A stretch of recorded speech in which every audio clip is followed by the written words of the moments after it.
Family, what's good? What's popping, man? It is Tuesday morning, the last cook up before we get started, man. The season, we got a lot of football coming up, man. 18 weeks of football plus the playoffs, plus the Super Bowl where the Cowboys going to be. So I'm trying to figure out what the price is going to be because I got to be there to see my boys. But I say all that to say, man, good morning. We appreciate y'all being here, man. This is our first year really locking in, trying to get this content together, trying to feed y'all, man, put these dinners, these whatever my boy Rock put together on the plate. And we trying to do it every single week on consistency. So we appreciate y'all being here. I wanted to bring all this up before I drop the intro, man, because we just glad that we got this opportunity, man. So I know my boy always drops these words of wisdoms at the end. So I just want to give a little bit of juice while it's pouring, man. So good morning. We glad y'all here. And don't accept less, but always expect the worst, big dog. That's all I want to say. We be right back. Right at the intro. It's the cook up. Let's get it popping, baby. Hey, they wrote me off, I ain't write them back. Nah. Follow me, but don't double tap. I ain't liking that. You subscribe, I monetize. Now who's striking that? Wanna see the contract? Who got the rights to that? This my story, I spent my whole life on life. Time's up. Shador Sanders with the rollie in the armor. I could do this shit with my eyes closed. The main attraction don't come at me with no side show. I'm selling high, they wanna buy low.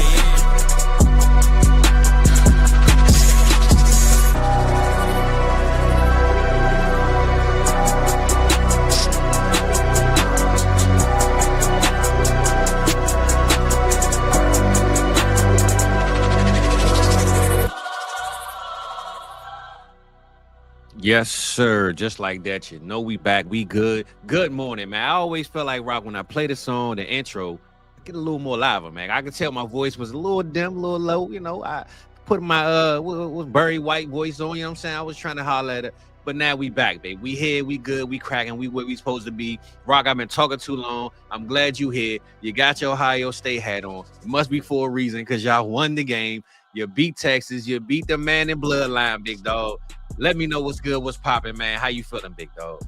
Oh, it's a good thing you're talking, Fizz, because I'm feeling a little bit under the weather. My voice is really hoarse. My wife's like, goodbye, I hope you have a good show. And I'm like, thanks, I'll see you later. So this is going to be a rough one. I do have my hot toddy right here. There we go. And I got a candle burning. But I'm going to make it short and sweet today. So, there we go. I love the intro, though, Fizz. It just made me think about, with only a couple days left before football starts, start to think back on where your journey started. My journey started with you only a few months ago. It feels like it was just yesterday, but also at the same time that we've accomplished a lot. Yeah. And I just want to thank you, and I want to thank everyone that's been tuning in every week to be able to see us and be able to hear from us. So we appreciate you guys a lot. For sure, man. We appreciate the people, man. Without them, wouldn't be no us, man. I'd be all day and all night, man, checking to see if they left a comment, see if they watch us. You know what I'm saying? I'm making sure we doing what we supposed to do. So that way, regardless of who watching, at least I know I did my job. You know what I'm saying? I'm always good going to bed knowing I did my best ability of what I could do, and whatever the results end up being is what it is, man. But we are glad that people are here. They must be ready, man, because it is football time. It's football season. So let's get right into it, Rock, and holler at the people. I've been stalling a little bit, man, trying to let them come in. But the people that's here, let's greet them first, man. My boy, Big Red, he's in the building, man. I ain't seen Red in a minute. He said football in 2 days. We ready for that, Big Red. I will say this, though, brother. I know you were trying to be a Cowboys fan, so I'm going to go ahead and just let you go ahead and have it. I'm gonna bring you on the bandwagon, Red. I got you, big dog. my boy Voorhees in the building, man. He said what's good, what's popping. Red said he pretending to work. Yeah. We doing the work for you, big dog. All right. I knew my boy Voorhees would appreciate my homes this morning, so I go ahead and hook them up with that one. My boy Huff is in here. He said he done drafting. Hey, Huff, man, can't be done drafting yet, man. We got a draft tonight, big dog. Make sure you come through. We will talk about that later, but we do got a draft tonight. Shout out my boy Huff is in the building. Jake said tank for Tet, 100 yards week 1. Okay. All right, man. Might got to put that parlay down, Rock, man. It sound like Jake know what's popping, man. What's good with that? My boy EB Eric Bryant is in the building, man, and we appreciate you being here, big dog, for sure. Midget Unicorn, he said, hey man, Shador Flanders. Hey, I was man. laughing at that when I saw For sure, it. I was too on the low. I try to keep a straight face, man. But Patty Mills is up in here, man. My boy Big E, my boy D Walk is up in here, man. Moms is in here, Pops is in here, Shimmy is in here, Allen is in here. Goodness gracious, bro. We got a full house. I hope you got you say you got a hoarse voice, man. You better get ready, brother, because it sounds like we got a lot of people in the building, man. So get ready, get active, and let's get attractive for these people, man. You feel me? So Shimmy said, if you zoom in on the hat, I'm a Cowboys fan. Ride or die. There we go, Shimmy. And you know what? I never paid attention to that hat, brother. So I appreciate you letting us know and letting me know. This is why you know what you're doing, man. So come draft. You come through the night, first draft, you pick the first pick, brother. That's how I'm feeling tonight. You get the first pick, Shimmy. I don't care about nobody else. You get the first pick. You do what you do. Just come through tonight, and we're going to get you straight, big dog. It's the least that you can do for them, Fizz, after what happened last week. So, hey, man, I got you, big dog. Come through tonight, Shimmy. You get the first pick. We're going to hold you down, man. But Rock, man, speaking of the Cowboys, I know me and Mike had this long discussion. I want to hear your thoughts because it is breaking news. And also, I'm going to get into some of the other news I heard about what's going on there. But, of course, if you didn't hear, you didn't hear, you didn't know, that boy Micah Parsons is out of here, man. He got mozzarella sticks. He traded in a steak for some mozzarella sticks, man. The man is gone crazy. And, he went from prime real estate ribs and burgers and Angus beef, man, and he went and got some. You've been hanging out way too long with me. Oh, you're talking of food now. he got some damn cheese sticks. They got man. Cheese curds. It's cheese curds, not cheese turds. Cheese curds up in Wisconsin. Well, I'm gonna tell you this, man. Better not be no damn jar cheese, because I poured out a little bit of jar cheese for my boy, man, on the curb. Rest in peace, my dog, man. It is what it is. And pour some out for my homies, man. It is what it is, though, Rock. But I went ahead and I kept my graphic because I was being lazy. But let me know what you feel about Micah Parsons, bro. He left Dallas. Big news, shocking, breaking news, whatever you want to call it. What does it look like for his position with a new team? What does it look like for that new team? And what are your thoughts on what they gave up, for the price tag and maybe what Dallas could do with that, bro? It's hard to not just say the obvious. I think this is the craziest trade in NFL history. I'm watching through right now. What is it? America's Game on not America's Game. America's Team. America's Game came out this morning with EV. They're going Scott Connors. They're doing the depth chart porn. Great episode. Check it out. One of the best ones that you'll hear all year. And that's episode 2. That's part 2. That's right. They did the NFC that came out today.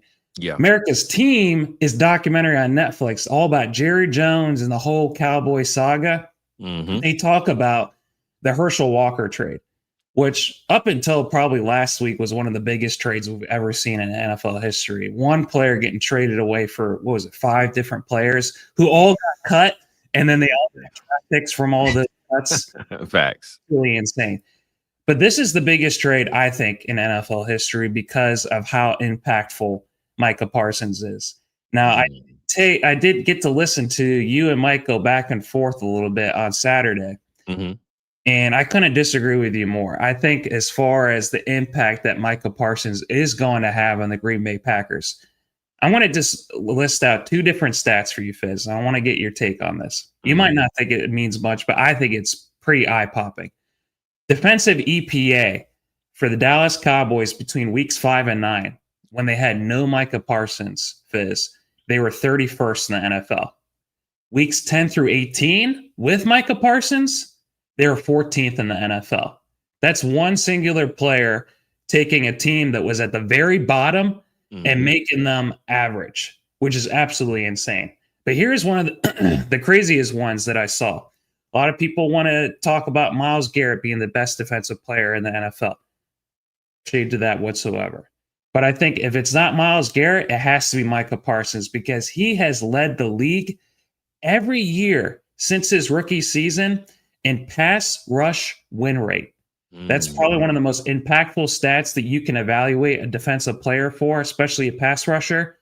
He has been at over 30% every year he's been in the league, Fizz. And that's arguably one of the most important stats that you evaluate pass rushers with. Over 30%. That's far and above even Myles Garrett or anyone else. That no one comes even close to him, Fizz.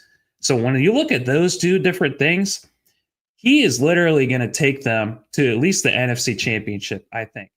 The fact that you don't even have them in the playoffs, spoiler alert, we're going to be talking about that. You have until the end of the show, Fizz, to maybe change your tune on that. They have been going to the playoffs with Jordan Love, with Matt LaFleur. This is the last piece they needed to make a Super Bowl run, and now they have arguably the best defensive player in the NFL. And you think they're going to be out of the playoffs, Fizz? I want to hear your take on that. Well, all the stats that you read, brother, trust me, I know what I see in Micah. I know our defense. I even play in leagues, a couple of leagues, maybe one or two, that we still do DSTs, right? We still play with the defenses. And I know when Micah's gone, no points are being, no points are being scored. When Micah come back, it's time to start him. You know what I'm saying? So I've never discredited the talent. I never said that this guy's a bum. I never said that we won't miss him. My biggest part on the Cowboys side of things is, Rock, is you know how I feel about my team and my leadership. We don't have any. I feel like Matt Eberflus being there year one. I mean, just hearing that name is cringe, bro, knowing what he was. As a head coach now, if he was a defensive coordinator, maybe he'll do better. But I just know Dan Quinn was the heartbeat of this team. He's gone. I don't think Micah would have really survived long with this team, and we would have been great anyway, right? I say all that to say, him going to Green Bay, fresh start. He get to breathe, some life into a team that's, maybe in need, right? But I look at the Green Bay Packers, and like you said, they made it to the playoffs with less. So if they can get Micah, why can't they make the playoffs and make it to the NFC Championship, right? I just look at the Green Bay Packers as a team, to me, and maybe I'm a hater because they always beat the Cowboys. I don't know. But to me, bro, we expecting the Bears to take a step up. We expecting the Lions to stay consistent and maybe prove people wrong that Ben Johnson wasn't the only reason why they was there. And we expecting our boy, Kevin O'Connell, to lock in and shut down all the rumors about his rookie quarterback. And he even added Adam Thielen. Right? They're adding pieces to compete in the NFC North. Me personally, if we really banking on the Bears taking a step up, who's going to take the step back? And I think it's Green Bay Packers to me. And to be honest, I'm going to be real with you. I think they made this move because everybody else in their division made moves. When you look at what we said about the Bears and you look at the Minnesota Vikings and maybe the Packers say, hey, man, everybody in our division has gotten better. What the hell are we going to do? Because we got one receiver right now that's worth a damn even talking about. You got a running back who's getting a little older. He led the league or was up there close with the touchdowns. But Jordan Love, finger injury during the preseason. Last year, suffered a leg injury. He was out 4 or 5 weeks. So I just don't know if I'm a bet on this team being as consistent as they were. And I think they've been getting lucky, right? I just think they get lucky so much, man. I think the football gods know that this is a football town. The NFL was pretty much polarized around the Green Bay Packers and the Kansas City Chiefs. And, that's back in the days with the Lombardis and all this. I just think the football guys love Green Bay. And they've been getting them through the pearly gates. But right now, it's time to go down, man, to see the Grim Reaper at the bottom of the NFC North. And I love Micah Parsons. Please do not put those words in my, I'm not saying you are, but don't put them words in my mouth that I don't like the guy. I just don't think that the Green Bay Packers is the team that's going to make, or he is going to make the Green Bay Packers just so much better. So I'm just counting on the downfall year. And not to mention, now I'm hearing stories that the Green Bay Packers didn't notice, but he has a D3 or D4 sprain in his back, and he got to get an epidural shot before the game. He might not even play week one. Now, I think they're kind of jazzing that up. I'm pretty sure he's going to play. But this is a lingering injury. And if anybody know about players getting epidurals, bro, Tony Romo probably got more than anybody in the league when he was playing, bro. So Tony Romo. Ask Matt Stafford how he's feeling right now. Tony Romo got more epidurals than pregnant women in the hospital today. You know what I'm saying? Like, that's just what he was doing. So I'm just saying that to say $180 million contract, back problems already. I'm just saying, right? It's going to get cold, man. The muscles going to get stiff, brother. Hey, when in Green Bay. his back looked okay when he was doing that drill. I never played. I mean, I have played football. I didn't play defensive line. The one where Yeah, they take the sled and he shoves it. That thing went like 10 feet up it in the did. It air. did. It His did. back looked fine. He It looked, did. and then he just walked off like this with his head down. He just I think looked they pissed. jazzing it up a little bit, right? I think they are. But I mean, don't get me wrong. I'm not rooting for the guy. I mean, rooting against the guy, man. I know when players go, George Pickens, right? That's why I put George Pickens on here too. He's going with a new team, new scheme. George Pickens is in Dallas to do one thing, not to help the Cowboys, to show everybody that he is an elite receiver. And he's betting on himself this year. So I think Micah Parsons is going to do the same. He's going to go to Green Bay. Let me ask you this, Fizz. Go ahead. Because I think with us being a fantasy football driven show, that's how we really got into it. We've been watching football for most of our lives, but that's the lens we look through. Mm-hmm. I know a blind spot of mine is the defensive side of the ball. Even being a Ravens fan, like I feel like there's still a lot more that I can learn when it comes to that. For sure. I think we are underrating Micah Parsons and his impact. I mean, outside of Aiden Hutchinson and Myles Garrett, those are the three. It's like that's the Mount Rushmore of defensive players in the NFL right now. They completely change a team when they're on or off the field. They do. So for me, like outside Aiden Hutchinson, who are you going to pick as far as the defense in the North? So you have Brian Flores. They were number 1 or number 2 in defensive EPA, but you can't name a single player on their team. I mean, you got Harrison, the headhunter, but he's been in what is it called? We're debating retirement for the last 2 years. Yeah. So they are the whole defensive unit, which is they're absolutely amazing. But like, I ain't scared of the Bears defense necessarily. I think that the Packers are one of the most underrated defenses in the NFL. So if that was the one piece that they needed that they were missing, it's just that, yeah, of course, injuries and other things can derail them. But they have Matthew Golden, who they're going to need because Jaden Reed looks like he's going to miss some time. He's still hobbling along. Mm-hmm. But Jordan Love, he played last year. A lot of the games hurt. I mean, he missed a couple of games. Malik Willis came in, won them some games. Yeah, he stepped up. So if we see a step up with Jordan Love, and you brought up, like, you felt like they had to make this move. There ain't nothing more true in the NFL where if you don't take steps forward, Fizz, if you just stay where you are, you're taking massive steps backwards. That's just how competitive and cutthroat the NFL is. And I could tell you this. People who are going to be playing the Packers are going to be scared shitless seeing Micah Parsons on the other side. For sure. He's the quarterback of the defense. It's like literally playing against, Patrick Mahomes if you play defense. So that's the type of impact that I'm seeing. I think this is the biggest trade in NFL history. They sent 2 firsts for him. Jerry Jones thinking that he can find 2 firsts or 2 Micah Parsons with those picks. Good freaking luck. Because the Packers, you guys are going to be picking for the next 2 years towards the back end. But hey, you know what? Eric DeCosta is able to find good players at the back end for the Ravens. So maybe you just give him a call, ask him, hey, who you taking? And I don't know. I think that it could work out for them. Watching this whole documentary, Fizz, has been really eye-opening. Jerry Jones does not give a shit. He had a whole handshake deal. He's like, I had a deal with Micah, and then the agent came in and fucked everything up. And out of spite, out of principle, whatever you want to call it, that's how he this deal, he said, like, oh, we could have signed Micah Parsons back in April. That was crazy. I can't believe he said that. But Rock, I'm going to be honest. I believe he had a contract in his back pocket. Like, literally, I think it was already signed, sealed, and delivered.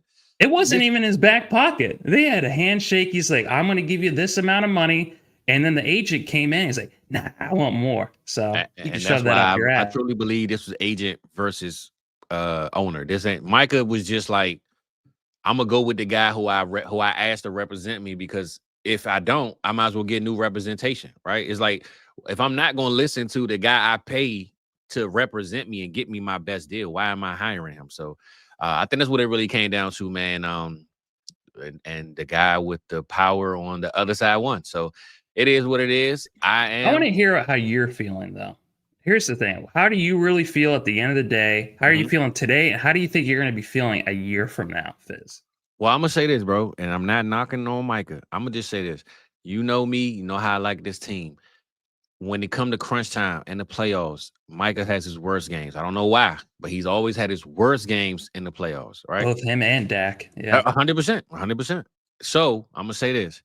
As long as I got Dak and CD, baby, it's all good. You feel me? I ain't tripping, right? I really believe I'm going to stand on having George Pickens. Now, we didn't have George Pickens. Oh, yeah, wrap me up, man. Put me in the blender. But the fact that we got Pickens, I totally forgot about the Micah Parsons offseason saga. I just was so hype about George Pickens, bro.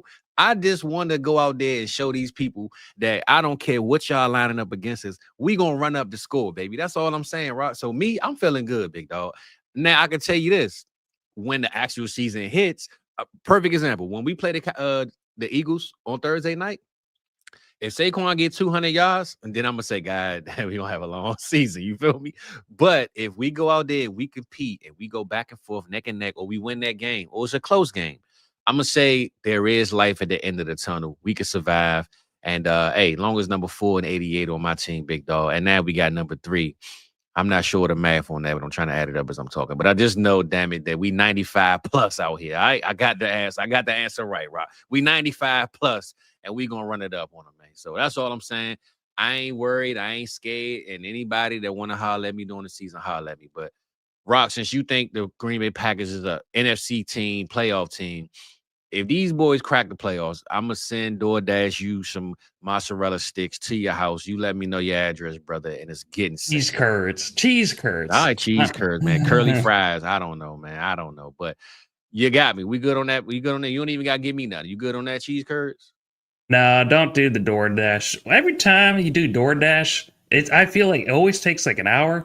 They deliver it to the wrong place, and if it's cheese curds, it's gonna be soggy and bullshit, you know. It's gonna be the Green Bay Packer cheese curds. It's soggy and bullshit. That's exactly what you're gonna get, man. But no, you don't owe me nothing. I believe in loose karma. Everyone knows who will be right and who will be wrong at the end of the year. So we'll see. That's what this whole show is going to be about. How wrong we're going to be at the end of the year. It's bold predictions. I'm right, man. Forget what you're talking about. I'm going to be right, big dog. Right? Well, look, I know I want to close on this, but speaking of this, now we can get off of the Micah Parsons thing. Overall, boom, what you thinking about the game? Thursday night, first game of the season, opening game of the season. The Eagles going to be flying high like they say they do. You know, they got their banner probably dropping. They got their championship rings. They look good, you know, shout out to them. But they won't work on my green screen, so I'm glad that, you know, I won't have to see him. If I ever put an Eagles jersey on, Rock, you still couldn't see it because I got a green screen. So I feel good to know that I'm still going to block them out of my vision regardless of what happens. But long story short, bro, Eagles versus Cowboys. You can give me the winner, who you think going to win, but ultimately, what's the outcome of the fantasy purposes? What's the Jalen Hurts and Dak and what we looking at after week 1? You ain't got to go through the whole NFL, but just give me where you think Dak and Jalen Hurts will end, like towards the, you know, week 1 when we come back next Tuesday and run over all these players that did their thing or folded. I think it's going to be tough if Dak Prescott's a top 12 QB. I think you can play him absolutely if he's your super flex. But if you have 2 top 12 QBs already, I'm not going to be playing Dak because this Eagles defense, what we saw in the Super Bowl, what we saw in their epic run last year, Fizz, they're one of the top defenses in the NFL. And I'm pretty excited just to see them just eviscerate different teams throughout the NFL this upcoming season. And I think they're going to start with the Cowboys. I think it's going to be rough with the Cowboys because their offensive line is a little bit banged up. I haven't heard anything good as far as just the injury concerns that they have at their offensive linemen. I don't know if Guyton, their tackle, is healthy or not. They're going to have no running game to be able to take pressure off of Dak Prescott. And it's just going to be George Pickens and CeeDee Lamb trying to get open against their duo that they have in Philadelphia. So I think it's going to be rough. With no Micah Parsons, Saquon Barkley might just run for like 250 freaking yards because, I think it's going to be really, really rough. They're just going to be able to do whatever they want. I would be surprised, Fizz. I actually would be, and I would be pleasantly surprised if the Cowboys actually make this a game because I absolutely love George Pickens for this upcoming season. I have him I had a bunch of different ones. I think he's probably the most valuable. Him and T. Higgins are the most valuable twos going into this upcoming season. Yeah. So I'm pretty excited to be able to see that. I just think it's going to be a slaughter, Fizz. I don't see it going any other way. Yeah, I do. Well, while you were saying that, I was actually looking up some parlays, and I might got to indulge in this. So I see right now on DraftKings, Dallas is plus 310 and the Eagles are minus 395. So if I put $50 on the Dallas Cowboys, I would get $205 back. So, or you would lose $50. No, I will get $205 back. So what I might have to do, I might got to put $88 down, and then we're gonna see what happens with that. So I'm just saying that to say, Rob, I hear what you're saying, Saquon. I'm just letting you know this, man. It's going down, big dog. The Cowboys is gonna hold it down, and I'm gonna just say this, man. I think it's gonna be a rude awakening. I think when people say what they say about Dak and he's, he ain't that good and this and that. As cool and calm and collective as Jalen Hurts is, and I love me some Hurts. Bro, I'm gonna be honest, before I get into my thing, because we need to keep going. I love Jalen Hurts. I love Devonta Smith. These are my guys. I just hate that they on the wrong damn team, bro. They hurt my soul to see Jalen Hurts, the one who everybody threw away when he left Alabama. And that's what made me like, we love the underdogs. And when I watched what he did when he got to Oklahoma, and I said, man, bro, this dude really lost his spot in a championship game on live TV. Didn't pout, didn't shout, didn't scream. He tapped two on the back and said, go win it for us. And then went to Oklahoma with my dog, CeeDee Lamb, who became my dog because of Jalen Hurts. So I'm a CeeDee Lamb fan because of Jalen Hurts. And just so happened they arch enemies in the division. So I say all that to say, I hate to see my guys on the other side.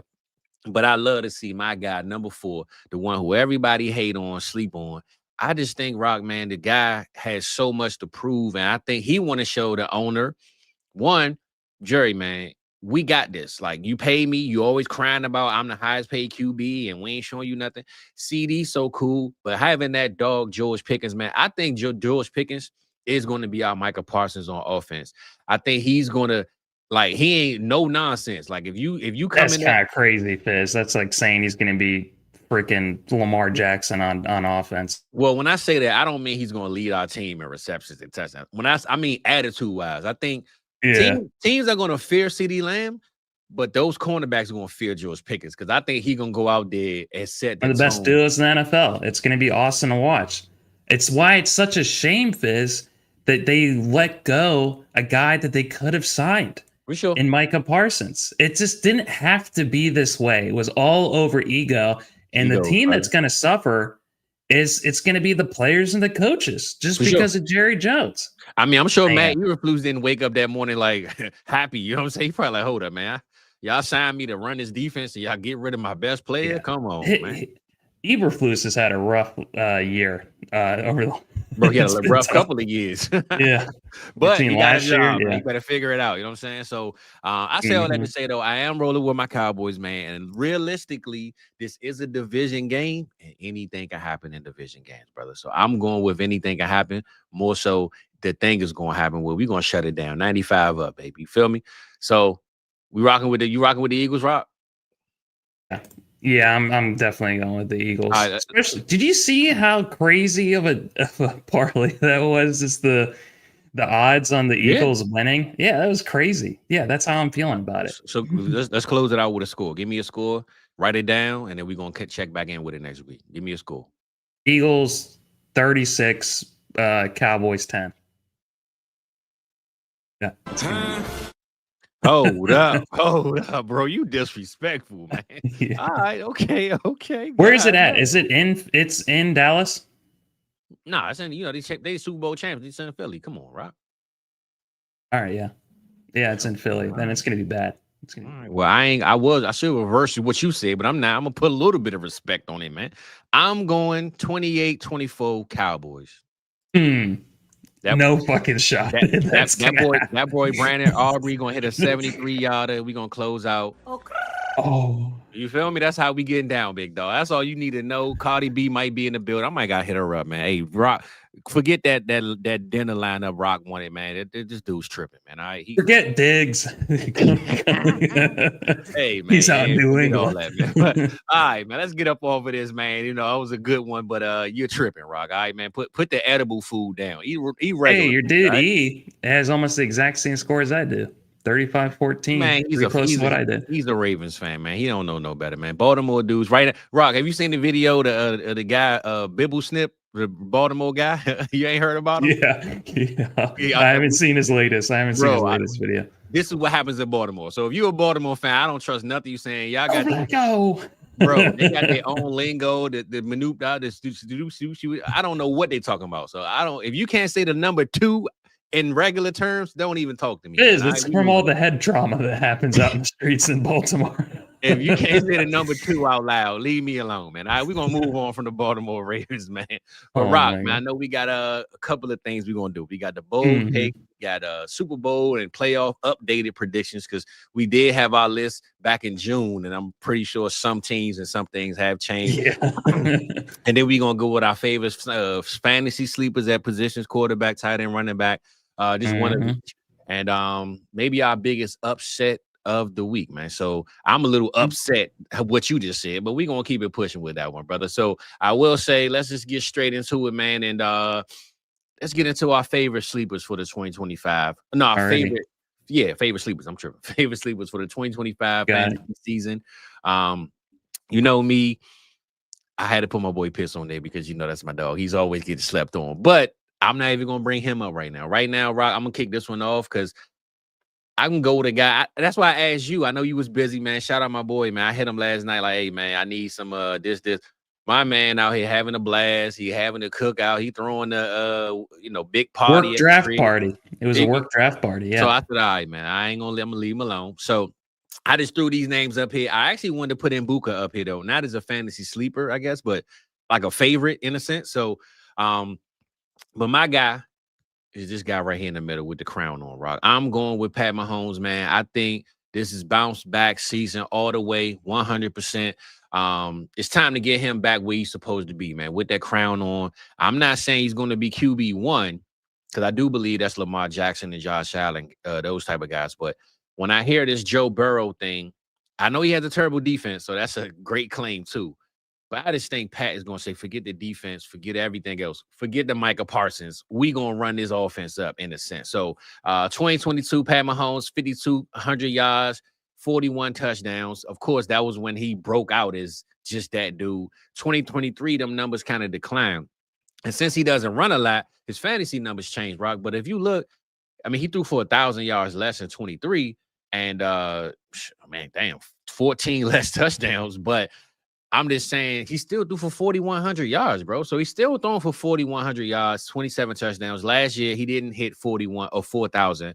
But I say all that to say he went from elite tier to kind of dwindling down. He's still a top 12 QB in fantasy. But I think he has it. When you think of Pat Mahomes, bro, this in general, you automatically think best quarterback in the league. But we talking fantasy right now. So when we talking numbers and just strictly stats and what you can do for my team, not the real team, Pat Mahomes is definitely taking a seat back, Rock. So me personally, I think he's a fantasy sleeper. Not that he's not still an elite QB or a top 12 guy, but if he's right now QB 8 or 9, I'm putting him back in that top 4 tier, big dog. I got Pat Mahomes in the top 4. I'm not gonna lie, it's between him and Jalen Hurts. I think the tush push gets Hurts up in the end zone, but if they take one less push and let Saquon dive over the crowd, I'm gonna put Pat Mahomes back where he need to be, because I think for fantasy and for real life, Pat Mahomes just got to be that guy, man. He has to, for them to put some respect after that Super Bowl loss, bro. Got to. So I'm going Pat Mahomes as my fantasy sleeper. Not that he's ranked so low, but he just a guy that got to be back at the top, big dog. Well, Fizz, I absolutely love the take. When I think of sleepers, I usually don't think of the best player in the NFL as a sleeper. I know. But that's why I say it for fantasy. My list of sleepers is very different from your list of sleepers. You picked all your favorite guys. Well, I'm gonna say this. I feel like he's getting slept on. How about that? He's getting slept on. He's not a sleeper, but he's getting slept on. Absolutely. He is getting disrespected. This is, you know what you should have called this? Your favorite disrespected fantasy players. You know what's so crazy, Rock? I actually had for the first line that I wrote beside it, it was 2026 ADP risers. That's what I had at first. And I think these guys will rise in that ADP. But I changed it to the sleepers and I kept the pitches. And I was like, damn. We've done this segment so many different ways. We've done breakthroughs. 100%. We've done sleepers. 100%. We're just trying to repackage the same ingredients into a new meal. It's like Taco Bell. It's the same 5 ingredients. It's just a different menu. But no, Patrick Mahomes, he has been chucking the ball downfield, it seems like, on every damn play. And they keep saying, like, this is the year after that Super Bowl loss, he's coming with a vengeance. He looked terrible. That whole Kansas City team against Philadelphia looked absolutely awful. Andy Reid was embarrassed. Travis Kelce was crying. He had to get married during this offseason, so he had someone to cry on their shoulder. Hey, what the hell? So I want to see a pissed off Patrick Mahomes. I want to see them running up the score like the Lions did last year. I want to see them stepping on people's throats. Yeah. I want to see them winning with players like Tyquan Thornton, who no one even knows who he is. Outside of like 2 years ago, he was a sleeper for New England Patriots. But outside of that, I am excited to see what they do. I'm excited to see them run up the score. Pacheco is healthy. Kareem Hunt, Rashard Smith should be a decently solid running back trio they have back there. You have Kelce, you have Noah Gray. We do have now news. It broke not 30 seconds after we went off on last Tuesday with the Rashee Rice suspension. Yeah. 6 games. How are you feeling about that? Is he back on your board? He was off of our boards, not knowing if he was going to get 8 to 10 games in the middle of the end of the season. Are you drafting Rashee Rice for this upcoming season? So I'm gonna ask you, right? Because I remember I heard it was 4 games that he has to play or something. So is it the first 6 games or is it after the? It's the first 6 games he's suspended. Okay, all right, cool. I look at that as like a Chris Godwin thing. You remember how I always take Godwin, and he's coming off an injury. So I mean, they both coming off injuries in a sense, but I think Rice is a little more healthy at the time. But I would look at that as like Chris Godwin. The problem is Chris Godwin was never going as high as Rashee Rice. So I would definitely have to drop him close to 2 to 3 rounds, maybe. And if he's there, he's a steal. But if he's not, you enjoy him for 6 weeks, and maybe I get him from you by week 3 when you tired of losing 3 games. You know what I'm saying? So I probably wouldn't draft him on my board, but if he's there 2 to 3 rounds later than what he should be, he's definitely a guy I'm gonna consider. I know you're probably looking up where he's going right now. Yeah, I'm looking him up on Underdog right now. So Rashee, whoops. Oh yeah. Go ahead, bro. The wrong one. Look, why you do that, man? What the hell? What the hell? I got you covered, brother. Right now, 61.5. So would you rather have him or would you rather have Rome Odunze at 64? Gotta go Rome, brother. This is Rome breakout season. We're gonna keep it like a breakout season. Okay, would you rather have him or Matthew Golden? I'll take Rashee Rice. Rashee Rice. So this is how it's going. It's going. But you know, I've never been the Golden guy. I kind of been like the Golden hater. I don't know. Yeah. But I'm taking Rice right there though. Here's going ahead of him: Travis Hunter, 57; Ricky Pearsall, 58; Zay Flowers, 58; RJ Harvey, James Conner, Joe Burrow. All those players are going ahead of him. Here's going after him: Matthew Golden, Rome Odunze, Tony Pollard, Deebo Samuel, Chris Olave, Isaiah Pacheco. So yeah, I would take Rice over that whole list behind him, except for maybe one name, Deebo. Odunze. Yeah. I'm definitely taking him there, bro. So he's properly priced, at least in Underdog right now. Yep. So and it probably got refreshed because I'm sure he wasn't there before. I'm sure he was higher than that way before. He was in the 40s and 50s. So people were thinking that he was going to get scot-free off of it. So One player I'm definitely not drafting ahead of Rashee Rice, no matter what, DJ Moore. I got 0 shares of that freaking guy right there. So. Hey, man, let's go listen to Lil Wayne go DJ, man, and you be all right, big dog. So I know I got Pat, though, as my slept on, not my sleeper, but we're going to still wake him up regardless, man. So you let me know who you got, Rock. I'm sure you at the bottom of the burrow. I feel bad. I am. Talk about a top 12 player, and you going down to top 98. So go ahead, do your thing. Let me know who you got, and I'll come back with my next guy. Okay. So my criteria, maybe I could have shared this with you. I do apologize for that. My criteria for a favorite sleeper is if no one has him, maybe he's on waivers. If something happens either to the team or to an injury, everyone is going to be scrambling to make them a priority ad. If he's a priority ad and he comes out of nowhere and everyone's surprised, that's what I think of a sleeper. So my QB sleeper, Fizz, is Jalen Milroe. Jalen Milroe, I was trying to decide between him and another guy who I'm going to talk about at the tight end position later on.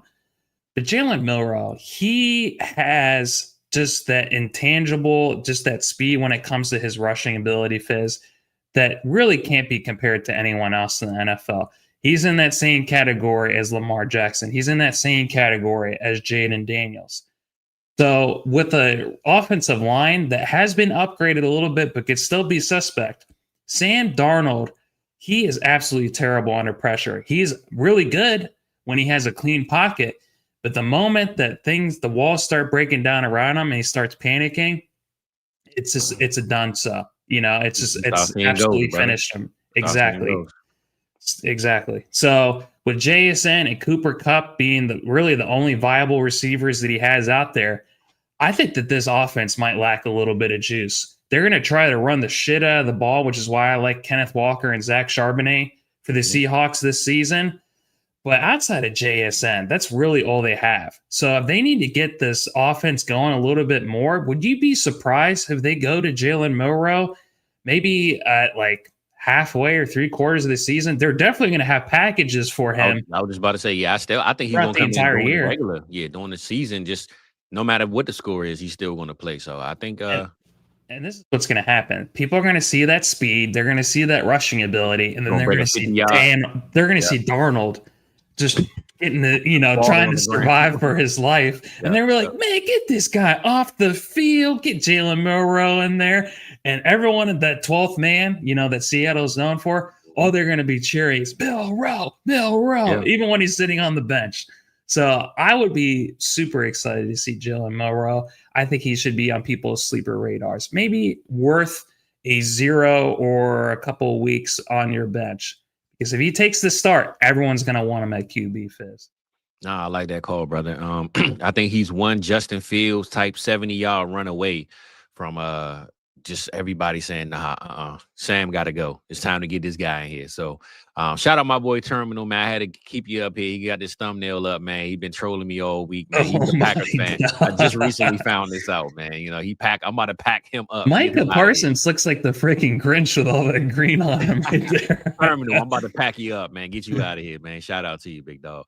Well, Rock, man, I didn't want to put all my players on the screen, but I got to put my boy Pitts on the screen. I got to call it out. He is a fantasy sleeper to me because nobody wants him. I mean, I know you digging down in the crepes, but let's be real, bro. He got to be a sleeper because his expectation every year coming in was always top 3, top 4, top 5, never below top 5 minimum.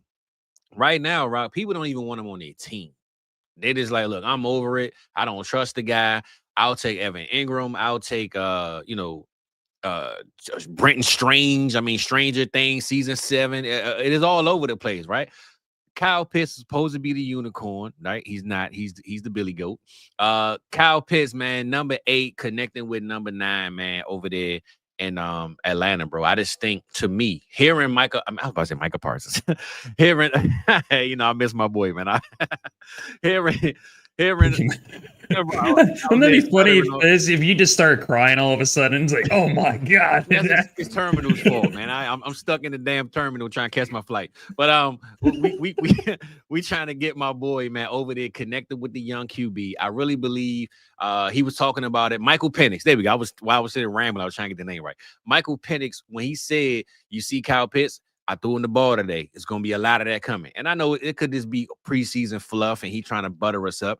But I think there's some reality to that too, because as a young QB, you want to be the favorite on the team. You want everybody around you to kind of look at you and say, hey, I trust this guy. I got this guy. And I think when you a guy like Penix, who seemed to be cool, man, I heard the dude say he be in Walmart with his girl, Costco. Like, he just a regular dude. He don't seem like nobody that's at the Freaknik out there, getting them wings at the shake joint. You know what I'm saying? I don't think he's doing none of that, man. He seemed like a good, wholesome guy, Rock. So I think personally, Penix looking at all the hate from one of his guys.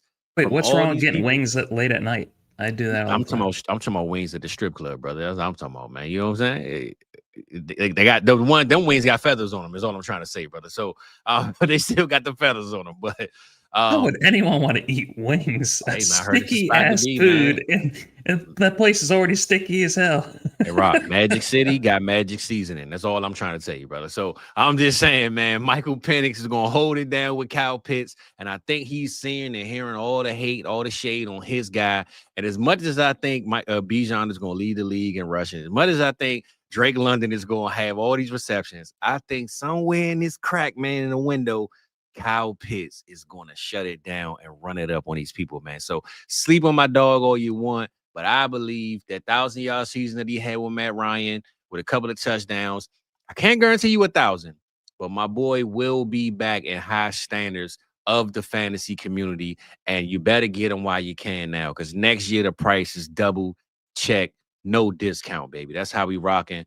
My boy Pitts is going to run it up, right? I ain't even got to go through no stats. I got all of them here. It ain't no point because you ain't going to believe them anyway. It ain't nothing to talk about. It ain't no stats to even bring up. So let's just get my boy where he need to be. He is one of the biggest sleepers to me because he's getting disrespected. What you feeling about that, Rob? I see you over there trying to breathe for your life, man. You got.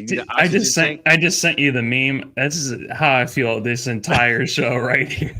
That speaking of wings, Idris Elba when he went on Hot Ones, he's like, hey, Rob, that's shit. you right now. That is me right now. Hey, T-Rock Elba, man. That's who you are right now, man. You all right over there, brother? You need some water, man? There you go, big dog. Oh my God. I just already downed my whole what is it called? Hot toddy. I'm gonna need two of those. Man. Don't be toddy for the party, brother. All right, do your thing, man. What you got going on? So Kyle Pitts right now, he's going at 139. Let me know who you would rather have. But here's who's going before him, and here's who's going after him. Fizz and underdog. Dylan Sampson, Trey Benson, Joe Mixon. Oh my God. I couldn't think of that. Has to be the worst back-to-back picks right there. There's a little plus sign on Trey Benson and Joe Mixon for me because they're not in my rankings, Fizz. They are off my board. Also, Ollie Gordon is going ahead of Kyle Pitts. Here's who's going after him. Brian Robinson, Dallas Goedert, Hollywood Brown. You don't think that's a sleeper? That's a sleeper right there. There we go, big dog. You feel me? I'm just saying that's straight disrespect, bro. Kyle Pitts down there with Joe Mixon, who might not even play this year. Come on, man. So what they saying is Pitts might. They saying his foot is rotting off. Come on, bro. That's a sleeper if I ever seen one, bro. It's time to wake these people up, man. All right, that's all I had to hear. Joe Mixon has a rotten foot from Game of Thrones, and Trey Benson running cross-eyed like this. He doesn't know where the line is. If you got my boy Pitts ranked around them, man, I don't know what else to tell you, brother. So enough. I ain't going to dwell on Pitts. All I'm telling you is buy now, because next year, man, the price is going up, baby. You know what I'm saying? Like my boy Stringer Bell said it, man. You know how it get down. Rock, let me know. Am I right or am I wrong? How you feeling about this Pitts sleeper thing that I got going on here, brother? Is he way too low? He is too low. I think he is too low. I would rather take him over. I mean, Jake Ferguson, like, whatever. Who cares about Jake Ferguson? Who cares about Dalton Kincaid? Who gives a shit? That's about as high as I go. Once you get to David Njoku, I ain't taking David. I ain't taking. No. Hold on. You was about to say who gives? And then you stop. Hold on. There. You can't be stopping in traffic, man. You got to keep it going, big man. All right. Yeah. So I'd rather. Yeah. I think Pitts is being. He is someone who I want to prove the haters wrong. For sure. It's just like he's got the Shador Sanders thing going. It's like all these underdogs, Fizz. Exactly. I'm with you, brother. But he needs to get his shit figured out. He's way too damn athletic. I don't know what his issue is. Just get it figured out this year. I'm tired of you breaking Fizz's heart. Pitts figure it out this season. There we go, big dog. I appreciate the words of wisdom, my boy. All right, go ahead, give me your next guy, man. It's on you, brother. Well, since you want to tight end, I'll give you my tight end. Okay. It was going to be, and I forgot some. I'll give a couple honorable mentions. My honorable mention would have been Jackson Dart for QB. Fizz, someone took him as their QB2 last night in my redraft league. So Jackson Dart, people know about Jackson Dart now. That's tough. My honorable mention for tight end would have been Noah Gray, because I think if something happens to Travis Kelce, I think everyone's going to want Noah Gray, especially the first 6 weeks that we're going to be without Rashee Rice. We're going to see a lot of Kelce, a lot of Xavier Worthy, and I think we're going to see a decent amount of Noah Gray. But my pick is actually going to be Theo Johnson for the Giants. Man, he's going as bro. You went to the vinyls. You ain't even going to the cassette tapes. You going to the vinyls right now, man. Do your thing, brother. Keep with cooking. The megaphone and all that shit. Dancing like this and shit. Yeah, Theo Johnson. I believe, if I do remember correctly, he is the 31st tight end that's going off the board. Fizz. No, wait, he's the 28th in underdog. He's going at the 204. So he's most people's either tight end 3 or not getting drafted whatsoever, Fizz. But outside of Malik Neighbors, who else is going to command targets? Wan'Dale Robinson gets like 100 or like 100 targets, 80 receptions, and he translates all of that into like 200 yards. Yeah, there ain't nobody in the NFL that does less with more opportunity. Bro, I felt like before. I still remember the episode when you asked me who was the second leading receiver on the Giants, and I said Wan'Dale because I knew he had so many targets. Little did I know Slayton had more yards. And I'm thinking, how the hell is this possible? Wan'Dale was putting up 16, 17 targets. So everything you're saying is 100% lined up with reality. And Darius Slayton, we should see an uptick with him too. He is a deeper pass catcher. He should be able to get some nice moon balls from Russell Wilson and from Jackson Dart too. But Darius Slayton is just fine. He's just okay. Neither Wan'Dale or Darius Slayton are the physical freaks that Theo Johnson is coming out of Penn State. He blew up the combine. His problem is that he can't block all that great. But here's the thing. He's getting all the opportunities. Like, he's getting a massive amount of snaps at the tight end position for the Giants. And for a team that needs someone else outside of Malik Neighbors, why can't it be Theo Johnson? Especially if they have the toughest schedule in the NFL. They're going to be probably down or in close games throughout most of the season because they actually do have a solid defense, Fizz. So I expect Theo Johnson to take a step up. And as the 28th tight end, he is a bench tight end. He's your third tight end, Fizz. And I want to be surprised if he can actually be something worthwhile and maybe even tradable. And that's the thing that we need to think about is who are these guys that we could pick up off of waivers or get with the last pick that we can actually make something out of them. And I think Theo Johnson could definitely be one of those. How do you think about them? Well, I was just about to ask you, bro, with the athleticism that Theo brings and another guy who's an athletic freak, kind of both being sleepers in a sense. One is behind another starter, but I'm gonna ask you this question: Theo Johnson or Harold Fanning? Who you like the most, and who would you take? Because I think they are two great guys to kind of compare. The difference is Theo kind of has a clearer path because he doesn't have an Njoku in front of him, but athletically, these guys are freaks, man. Who you think that you would trust? So I know we don't trust no Browns offenses, but I'm just throwing it out. I am pretty surprised, Fizz. I wanted to get one share of Fannin before my underdog drafts are over with. Man, that guy, he's going up at 193. He's the tight end 26. Yeah. So like at cost, I'd rather have Theo Johnson. Theo Johnson is going into his second year. Yep. And it's very hard not to want to get overhyped on these rookies, Fizz. Like, I wanted to get so many shares of Kyle Monangai and like Tesla, and I wanted to get Fannin too. I'm really excited for him. The guy led the country in yards and receptions last year, regardless of position. Bowling Green, Fizz. That guy is awesome. I love to see what he's doing out in Cleveland. They know how to utilize the tight end position there between him and Njoku. I want to see Fannin succeed. But He's still behind David Njoku. I'm not going to take him ahead of Theo Johnson, me personally. So I think most are. That's why I asked, but I think it's kind of wild. The value would be Theo Johnson if it ends up playing out. So, that was a pretty close comparison, I thought. But I ain't gonna lie, Rock, you digging so far in the crates, man. You bringing out players that maybe most don't really know or pay attention to. So I'm gonna let you rock, man. Give me your next one again, brother. And how many you got left? Because we're gonna move on to the next one. We got one RB and one wide receiver. So I'll make these quick. Go ahead, do your thing. Damian Pierce at running back. Oh yeah, you definitely dig it. That's why I said you do your thing, bro. You on Damian Pierce? Yeah. Go ahead, cook it up, Rock. You did give me some, what do they call it when it's just some bullshit from Sleeper. News, saying that hey, Rock looked at, I said, Rock, man, you know this. He said, huh? Where is that? And I looked at my phone. They got me, man. What the hell? What the hell? Got me, man. What the hell did I send, brother?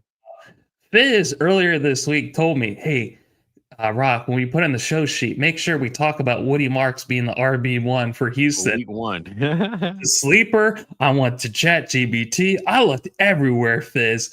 I couldn't find anything about Woody Marks being the RB1 whatsoever. But what I have heard is that Damian Pierce, just from being the, what is it called? Process of elimination, Fizz. Nick Chubb wouldn't have been signed unless it was the Joe Mixon injury. He's been uninspiring. He's looked slow. He has looked old. And that's as far as the negative things I'm going to say about Nick Chubb, because he is my favorite player in the NFL. But apparently he's just not doing it. And Woody Marks is a rookie.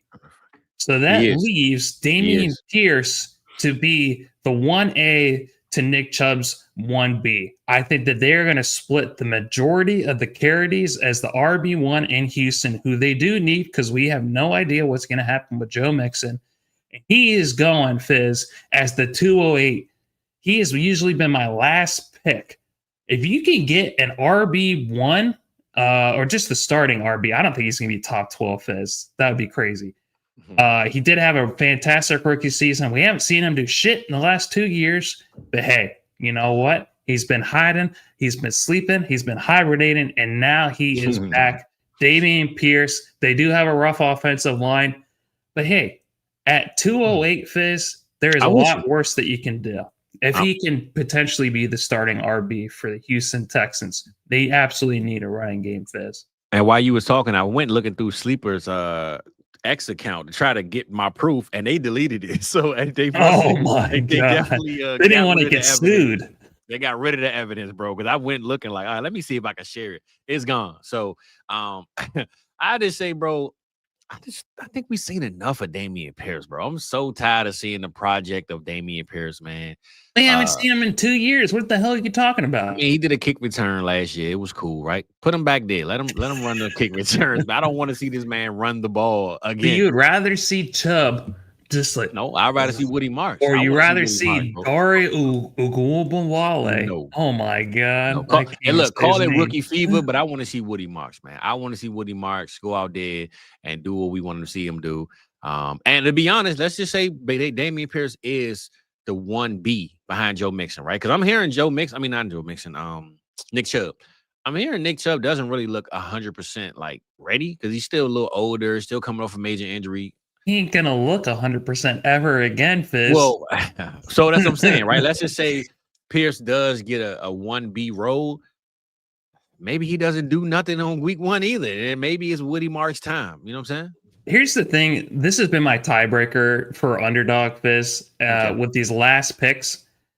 Do we want to put all of our hopes and dreams into rookies who haven't seen star-studded defenses yet, number ones yet, and with also too having to learn a playbook that's about this thick? Do we want to put all that pressure on these rookies? Do we want to put all that pressure on Woody Marks? Does it make sense to do that? Unless you are someone like Travis Hunter, Tedero McMillan, someone who is just absolutely insanely gifted. Do we want to put all that on our rookie? And for me, I'm going to take Damian Pierce over Woody Marks. I'm sorry about it. I know we've seen some shit from Damian Pierce, but we haven't seen anything from him over the last 2 years. But it's just too much pressure to put on a rookie, I think, me personally. I'm with you, brother. Well, I mean, I don't see great seasons coming out of either one of them. So I think it's like a tie regardless. So if you want to roll with Damian, I ain't mad at you, bro. I'm going to roll with Woody, man, and we're going to mark it up. So go ahead, give me your next one, brother. I know you going receiver, right? Cedric Tillman is going to be my sleeper You're for Ohio wide receiver. native, I believe it. Yeah. Go ahead. So he made a transition last year from being I think he was 43% in the slot, Fizz, and then when they put more Jerry Jeudy in the slot and they made him more of an X wide receiver, he had a 70% success rate playing out wide. Someone that you can get that plays, a majority of the snaps at the X. He has the propensity for big plays. He is athletic. He can get separation. And if you want a team, at least, it's hard not to. I keep hearing over and over again, we shouldn't think of new ways to invest in bad offenses and try to talk our ways into it, whether it's the Cleveland Browns, whether it's the New York Jets. We should stay away from them. But here's the thing. With how low Cedric Tillman is going, I think he's honestly more talented than Jerry Jeudy. I know that's insane. Jerry Jeudy was a top 12 wide receiver last year, Fizz. That was because of Jameis Winston chucking the ball to him 80 different times. Cedric Tillman was hurt. David Njoku, he had no rapport with whatsoever. Exactly. Eat them W's, baby. Yeah, he also ate a hell of a lot of L's last year. That was somebody spilled the wrong seasoning in the pot, brother. All right, come on. Somebody dropped the chili, brother. Jay dropped the chili. That whole freaking meme of Jackson Dart feeding Jameis Winston. Yeah, I got to clip that one. That was one of the ones. That one was pretty awesome. But no, I think Jerry Jeudy was a scam when it came to just the sheer amount of volume that he got last year. Yeah, I know 2 years ago, we were excited to see Joe Flacco and Cedric Tillman develop some more rapport. And I'm banking on that for this upcoming season. They're going to be down a lot. They're going to need to pass the ball a lot. They're going to need big chunk plays. And I think Cedric Tillman being in that X role, being able to stretch the defense, being able to separate, I think at his cost, I think he's probably one of the best wide receiver sleepers in that upcoming season. Hey, man. Hey, listen, man. The Cleveland Browns, man, it's just a tough place to be, tough people to trust. But to close out what I want to say on this, we're going to get to the next topic. I don't have a sleeper with this guy. He's just another guy that's been slept on, and we all rooting for him. I'm rooting for him. So before we go to this intermission, man, to get to the last 2 or 3 topics, we do appreciate y'all being here. But the number one sleeper for me from draft night to today, baby. Time's up. Shador Sanders with the rollie in the arm. I just had to remind y'all, time's up. We're going to get Shador popping. Colorado laws. It's all good. We're going to figure it out, man. We in shambles right now. We're going to figure it out, man. But we'll be right back after this with the rest of the show. We're going to get to the bold takes. What else we got, Rob? Bold takes, our playoff updates, Super Bowl predictions. And hey, man, maybe we might ask ChatGPT something. We're going to figure it out. But we'll be right back. Get my boy Rock, get his oxygen tank going on. And let's get it popping. Welcome to South Harmon. We glad you here today.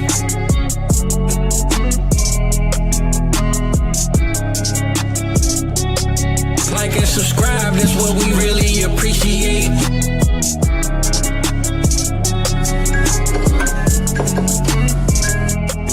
Welcome to South Harmon, we glad you here today.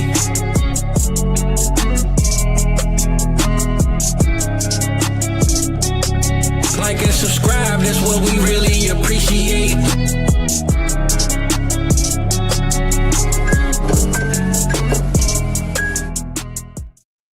Yes, sir. Don't forget to like and subscribe, man. We need that. We need that. And we appreciate y'all still being here, man. So, Rock, man, you're breathing good? You got your lungs straight? You good, brother? Yeah, well, that's relatively speaking. I am still alive. So. Sure? Okay. All right. Cool. So, let's just say this, man. Let's get to our bold takes, which I did not bring that up, Rock. So, let me add that. But we're going to get on the bold takes. Forget the graphics for right now. Starting with your bold take on, are you going fantasy? You going for the season, or are you just saying overall for the player? What's your bold take? What's the criteria of your bold take when you give yours, bro? It's just, it don't matter. It could be fantasy, it could be NFL related. Maybe we can do a little bit of mixture of each. There is no criteria. The only thing is just the spice level, the number of Scovilles that are going to be in each of these takes. It's kind of like Hot Ones. It's just going to keep getting spicier and spicier. And the one thing I will say, I want the people to hold us to it though, bro. When we go bold, we trying to get called out in a sense. So I'm over here trying to find what I was supposed to have on here. But while I do that, Rock, give me your first bold take. Give me your criteria. Let us know what you're standing on, what we can mark down, and call you back out on it at the end of the season, bro.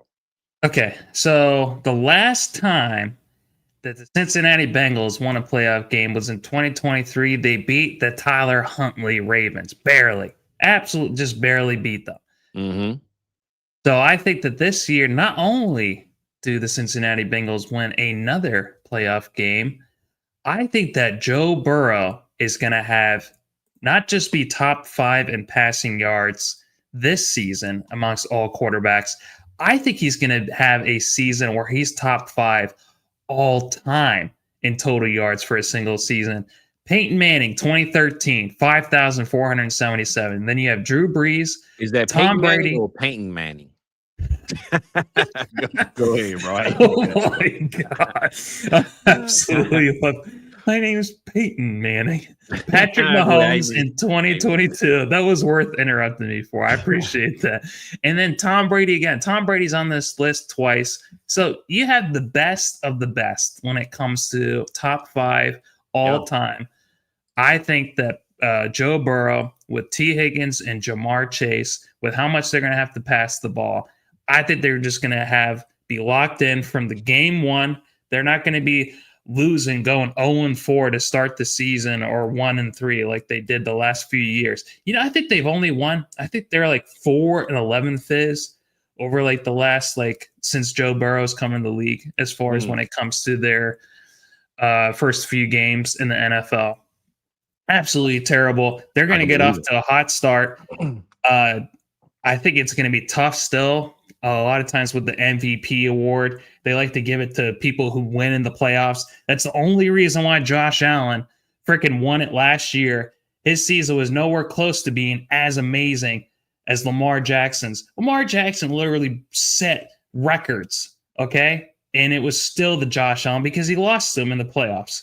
So if Joe Burrow ends up actually winning his first playoff game, ends up having the season that I think he can have, he might actually get his first MVP.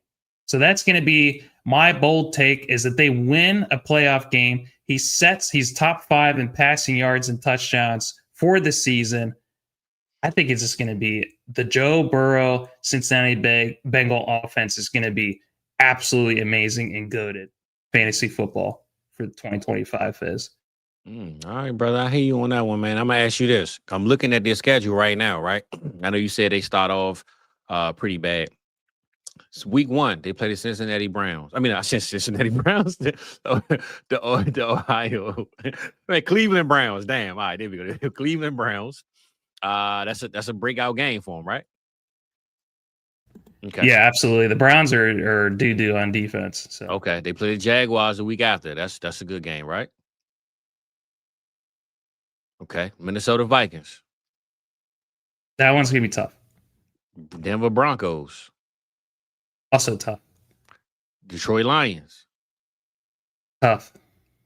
Green Bay Packers with Michael Parsons. Also tough. They play TJ Watt the week after that. The fucking Steelers, fuck that. They're gonna eviscerate them.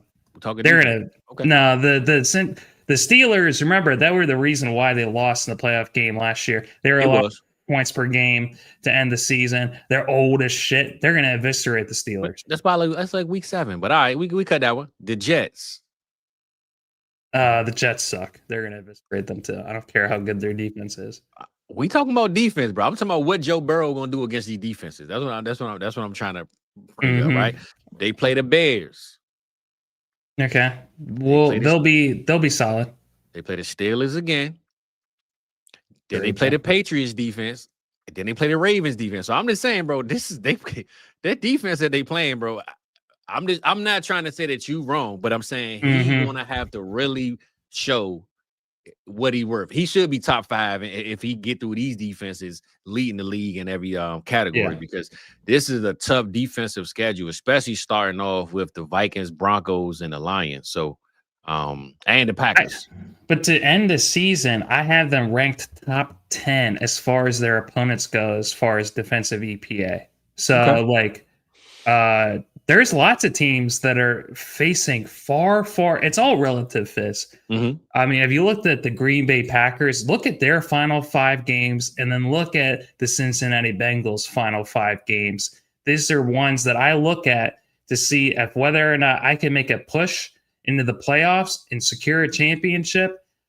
The Cincinnati Bengals top 10 and the Green Bay Packers all the way at the bottom. They're the roughest schedule when it comes to the final 5 games, which is why I don't have too many outside of Tucker Kraft, Fizz. I don't have too many Packers on my underdog teams. So everything's relative. Those are rough games. There's a lot more rough schedules out there, believe it or not. Okay. All right, brother. Well, you know me, man. I'm sticking with the home team, and I'm going to definitely tell you what I just told you earlier, brother. I'm going bold take. Call it what you want. Call it a homer pick. I'm going bold take, man, that I don't know how bold this is, but it's bold for me because I don't care. I'm standing on it, Rock. Bold take, the same way you feel about Joe Burrow. I'm not going to say it's that high, but I'm going the same way for Dak, bro. I think Dak is going to break records. I think Dak is going to set the tone. I know we just talked about it earlier, but I think Dak is really going to set the tone on the NFL, the NFC, and he's going to go out there and throw. He might not lead the league in yards because I don't even think that always equals success. I know when a lot of quarterbacks lead the leagues in yards, that means you had a horrible season. Like I seen Jameis Winston do it. Dak did it a couple times. Joe Burrow did it when his team didn't make the playoffs. So I don't want to brag on Dak leading the league in different statistic categories. I'll just say my bold take is statistically, Dak will finish as the top 5 QB in fantasy, 100% statistically, right? So wherever you drafted him at now, what is he, like QB 19 or 18 or something like that? In underdog, he's QB 10, Fizz. Oh, all right. Well, I'm talking about for Dynasty, my bad. I'm thinking Dynasty rankings. Yeah, Dynasty is like 21. But I think he's been moved up, though, because he wasn't in the top 10 before. He's definitely moved up, bro. Trust me. I remember because it's Purdy. Purdy was in front of him before that, right? Purdy is behind him now, right? That's right. Brock Purdy is QB 11 now. He's right behind. That's what I'm saying. So Dak definitely moved up a couple of spots. I'm just saying top 5, my boy. And if you want to get spicy, you might get top 4. But I'm going Dak Prescott to have the best season he's ever had as a Dallas Cowboy. Mark it, write it down. No defense, no Micah Parsons equals George Pickens and CeeDee Lamb. He will have 2 receivers, Rock. 2 receivers over 1,300 yards. Mark it, write it down. 2 receivers over 1,300 yards. Dak Prescott will be top 4 QB in fantasy football. Lock it in, punch it in. George Pickens, 1,300 yards, Rock. Oh, I love hearing that. If that actually happens, Fizz, it's George Pickens, because I got a few shares of him. I got a few shares of CeeDee Lamb. They're going to have to pass the piss out of the ball, Fizz, because a crazier, bolder take would have been Javonte Williams actually does diddly squat for them this year. So my bold take, my second bold take, a player that I'm pretty high on as far as versus consensus. He is the QB 14, Fizz, in underdog circles right now, but he's not my QB 14. Caleb Williams, I think, has the potential to be a top 8 quarterback in fantasy this upcoming season. So I don't think that's bold enough, bro. I think he's top 6. I think he's top 6 for me. All right, fine. Then top 6. Top 6, brother. Because I'm gonna say this, right? What's the difference? How about QB 7? QB 7. I'm just saying, I believe I got him. Not saying where Dak is, but I got Caleb as pass me the damn ball and let me do what I gotta do. You know what I'm saying? I wanted to say hand me my beer, but I don't want him drinking and playing quarterback. So give me the ball and let's run it up, bro. I think Ben Johnson has a lot to show the league that. Yes, I had all the tools in my tool belt in Detroit, but y'all must have forgot I am the reason why this offense was number 1. I called them trick plays. And Rock, I'm gonna tell you this: I went and watched the QB thing on Netflix, bro. the man had me my hairs raised up on my hands when I watched the plays where he called certain trick plays, and it was like, damn, that was a good play, bro. Like that was just a play call that, as a fan of the game, I'm like, man, that's how you call a game. So I think he gonna put Caleb Williams in the best position, ultimately be that guy, bro. And this is the reason why I think he could be a top 7 QB. Yep. He has Ben Johnson as his coach and the architect of this offense. He has Rome Odunze. He has Colson Loveland. He has DJ Moore. He has Luther Burden. He has Cole Kmet. He has DeAndre Swift. So with all that firepower on offense, with a solid top 10 defense behind them, if they get this shit together, I think he is running them through the ringer, Fizz, in camp. They're making all these mistakes, but once they get into the game, the practice is far harder than the game itself. And it looked easy for Caleb Williams that whole week after he was getting all that shit in practice from beat reporters saying he's making all these mistakes. He's getting super frustrated. But when it comes to when the lights are on, Fizz, Caleb Williams executed. It was against backups. I want to see him, and I'm very hopeful, especially with his rushing upside, Fizz, and his ability to be able to punch the ball in with his legs for rushing touchdowns. I think that he can have a season like Bo Nix had last year. Right situation, even if you are just solid executioner, that's what Bo Nix is. He just executes what Sean Payton wants him to do, and he was a top 8 quarterback last year, top 10. Caleb Williams has everything, as far as his environment goes, to be able to produce, I think, a top 7 season for this upcoming one. So I'm excited for Caleb Williams. I want him to prove all the doubters wrong that were shitting on him for being a bust last year. So I want to see that. So I asked you with the Caleb Williams being top 7. I know you're not a DJ Moore guy whatsoever. Where we at with Colston Loveland and Rome? Where you think they can maybe contribute with Caleb? I can't believe how we talked about Colston Loveland a little bit earlier, going after Rashid Rice. I think that's pretty insane. He's one of the best prospects I've ever seen, Fizz. He came out with Marvin Harrison Jr., and there were a number of metrics where he was even better than Marvin Harrison Jr. So I think he's absolutely going to be amazing this upcoming season. He's probably one of the biggest steals at his ADP. Colston Loveland is going after Tyler Warren. He's going after Kelsey. He's going after Mark Andrews. I think he's one of my favorites. Both me and EV picked him as our favorite tight end going into 2025 that we're planting our flag on. Yeah, I'm absolutely planting my flag on Colston Loveland and Roman Dunze for this upcoming season. All right, well, shout out Midget, man. I see he got the crying face, Colts. Hey, clearly he's a Colts fan, and I don't think this is a bold take, brother, but hopefully you get it together. I see we got a couple of fantasy questions. I did start those up. We're gonna get to those at the end, man. So stay tuned, tap in with us. But Rock, I'm gonna call you out, man, because this is a guy that you sleep on every single time. You don't show him no love. You already talked about the disrespect earlier of the offense, but I'm gonna go a guy that nobody seems to care about but me. And I'm gonna tip the cup on this one, brother. I'm going Cooper Kupp, brother. I'm going Cooper Kupp. It's back, baby. I'm going Cooper Kupp is back, man. I know people have written him off. He ain't write him back, bro. I'm hearing in training camp, the defensive players are saying, hey, he got a little bit of juice now. You know what I'm saying? The cup don't have holes in it. It ain't leaking, baby. It ain't cracked. It's solid right now, So if he can stay healthy, though, Rock, I don't want to put a cap on his ceiling, but I will say if JSN finishes as a top 12 receiver, do you have JSN in your top 12? You should. Yeah. Cool. If JSN is a top 12, I got Cooper Kupp. Let me double check now. Make sure I ain't tripping. Oh, I just lied right to your face. I have him as wide receiver 15 this season. Cool. So I'm going to say this. Where you got Chris Olave at? Chris Olave, I have him. Where the hell? Oh, he's kind of further down. I have him as wide receiver 32. Where's Cooper Kupp?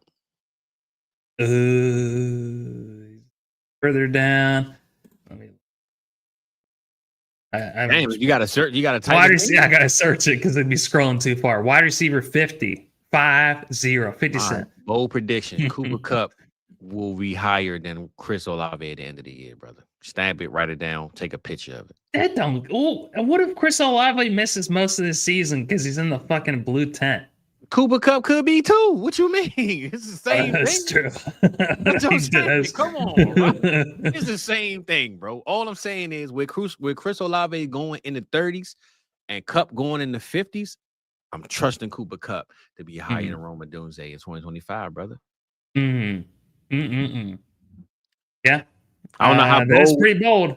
That's pretty bold. I'm just saying, if you draft in today and I'm looking at the value, keep Chris Olave, give me Cooper Cup. And if you said no, you can't take the value, you gotta take one or the other, I'm taking Cooper Cup, bro. That's how I'm rocking, man. I don't trust Olave. I don't trust no damn Tyler Shuck. And I'm not sure if the Rat Man and Rattler can handle it either, though, brother. So I'm just going with my boy Cooper Cup, man. I heard the cup is flowing. We're going to keep it going, Rock. So I'm going Cooper Cup over Chris Olave. It is what it is, man. That's my bold prediction. I don't want to put a cap on his ceiling because my boy could take the roof off the building. But Cup right now, if you want to put him in the 30s, put him there. But he's definitely over Chris Olave for me, bro. Okay. Well, hold me to it, big dog. Well, Fizz, you can also hold me to this too, even though I just came up with it in the last 30 seconds for my next bold take. I'm going to be honest with you. With these bold takes, these are last ones. We're gonna close out the last ones with these. Go ahead. Close out strong, brother.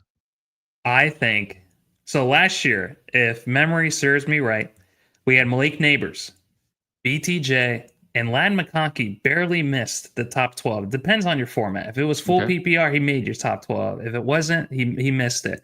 But we had BTJ and Malik Neighbors. I think this upcoming season, we're going to also have 3 rookies. They're going to be in the top 12 in fantasy this upcoming season. You saying rookie receivers or just rookies in general? Rookie receivers. Okay. So I think Travis Hunter, Emeka Egbuka, and Tedero McMillan, all 3 of them have a very strong chance of being a top 12 finisher at the end of the year. Good call. I like that. Hey, look, I love receivers, brother, so I ain't mad at that one at all. I like that call, to be honest with you. Because I'm getting the feeling the same way that we had an RB renaissance last year, I think these receivers, Fizz, are going to remind people this is the NFL that we all want, is a passing league. You see how high some of these receivers are going in underdog drafts, just your regular drafts. There's only so many elite of the elites who can just take over a game. You talk about people like CeeDee Lamb, Justin Jefferson, Nico Collins, Amon-Ra St. Brown, Puka Nacua. And I think BTJ was one of my favorites from last year. I got both BTJ and Travis Hunter last night in my work league, Fizz. And I couldn't be more stoked to be able to have that dynamic duo in Duval for this upcoming season. Yeah. So I'm excited for these pass catching weapons for 2025.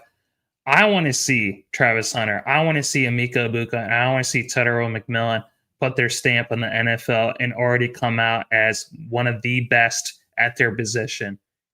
So I'm excited for that. That's going to be my last bold take for 20. I ain't gonna lie, Rock, man.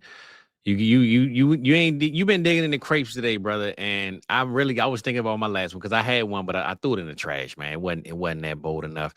I'm gonna say this one because I'm gonna correlate it to what's next. Next is our updated playoff and Super Bowl ranks, right? My next bold take, not fantasy related.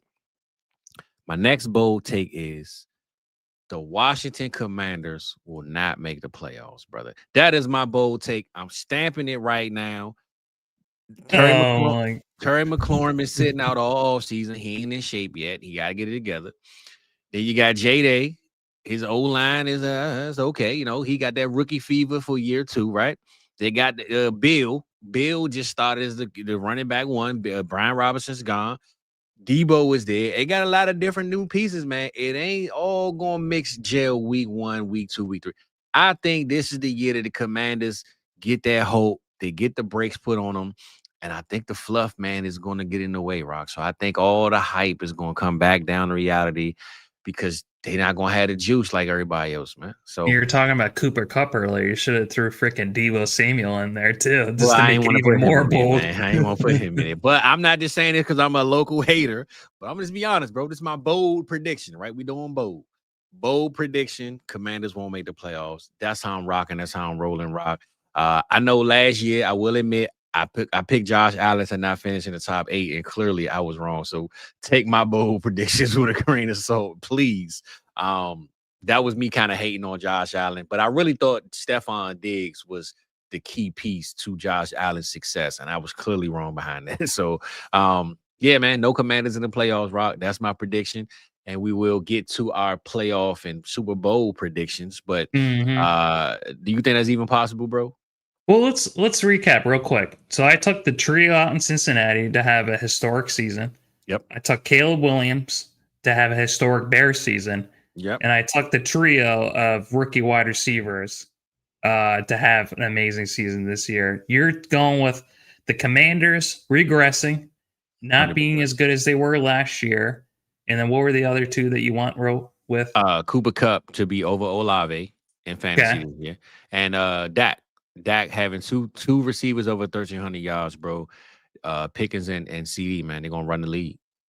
There you go, the Dallas trio. So we got lots of high flying. We didn't go with any RBs. I'm kind of surprised. I guess I was looking for some too. with I was RBs. looking for some. I really wanted to look for some. If I had to throw, I guess a flyer out there, Rock, I would just say CMC. Nope. CMC reclaiming RB1 status. I'm gonna throw this name out there because everybody hating on him. I think Breece Hall will finish as a top 12 running back this year, bro. He's gonna remind people. He's gonna remind people, y'all keep sleeping on me if you want.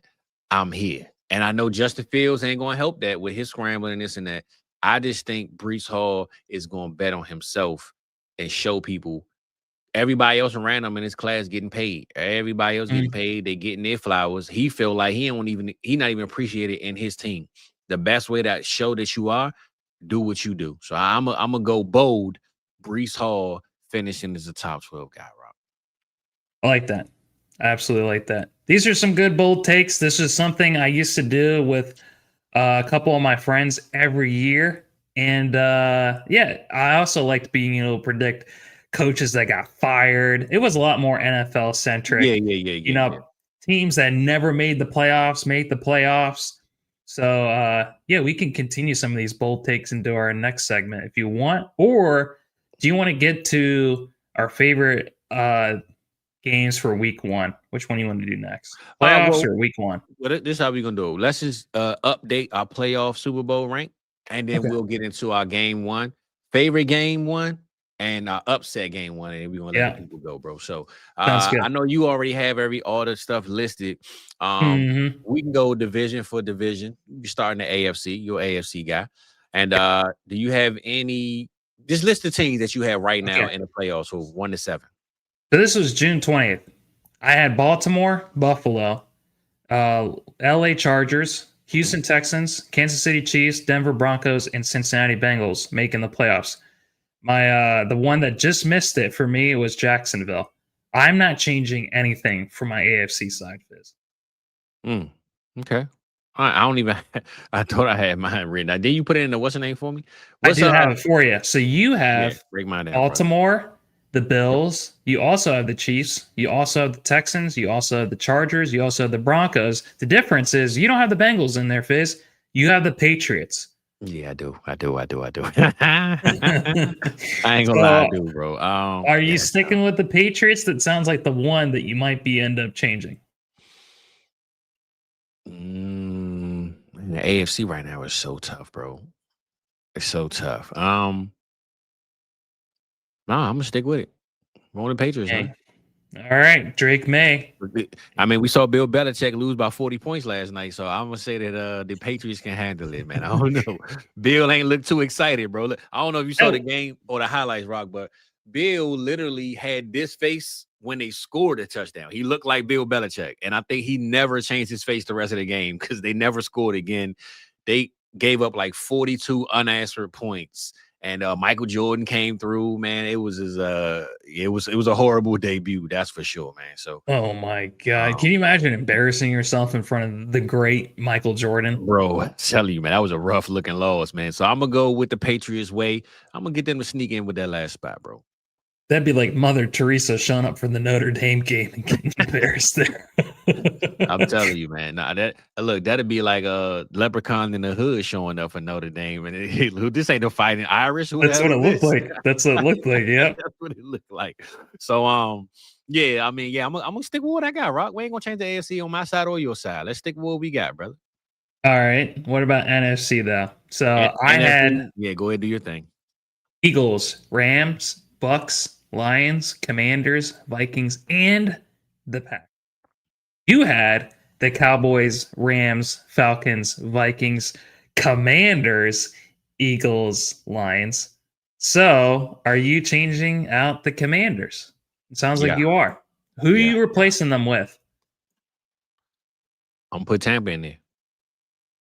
Oh, really? Okay. I thought you were gonna go with Chi-Town, but sounds like you're going with the Bucks. So you had the Bucks. Damn, I ain't got Chicago in there. I'm tripping, bro. Yeah, put Chicago. I'm tripping. I thought I had Chicago in there. I'm lunching. You had the Falcons taking the NFC South. So you still want the Falcons over the Bucks, but you're gonna go with the Bears. I'm gonna go the Falcons over the Bucks, so I'm going to Bears, bro. All right. Bears gotta make it.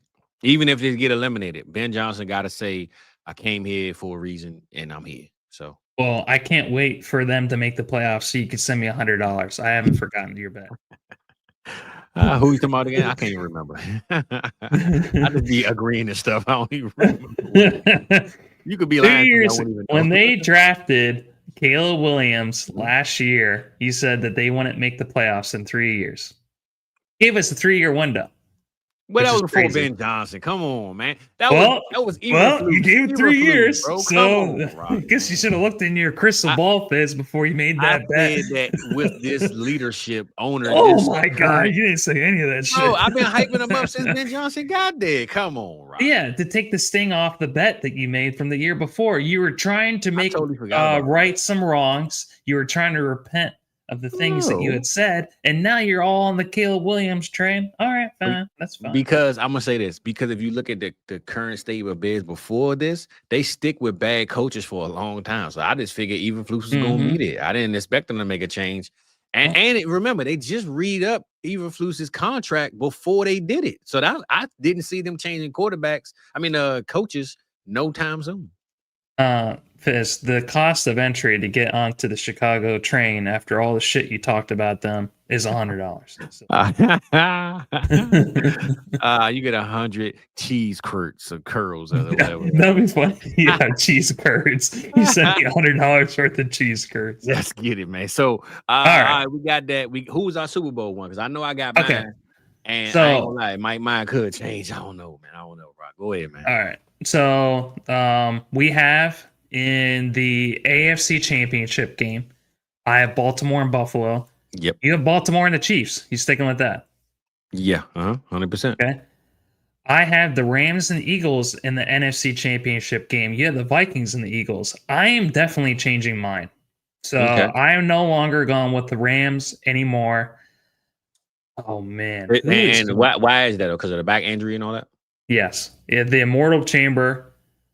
And you know what? I'm going to just stand on what I said earlier about Micah Parsons. I'm going to put it as the Packers versus the Eagles in the NFC Championship. I am. What? Yeah. What the hell?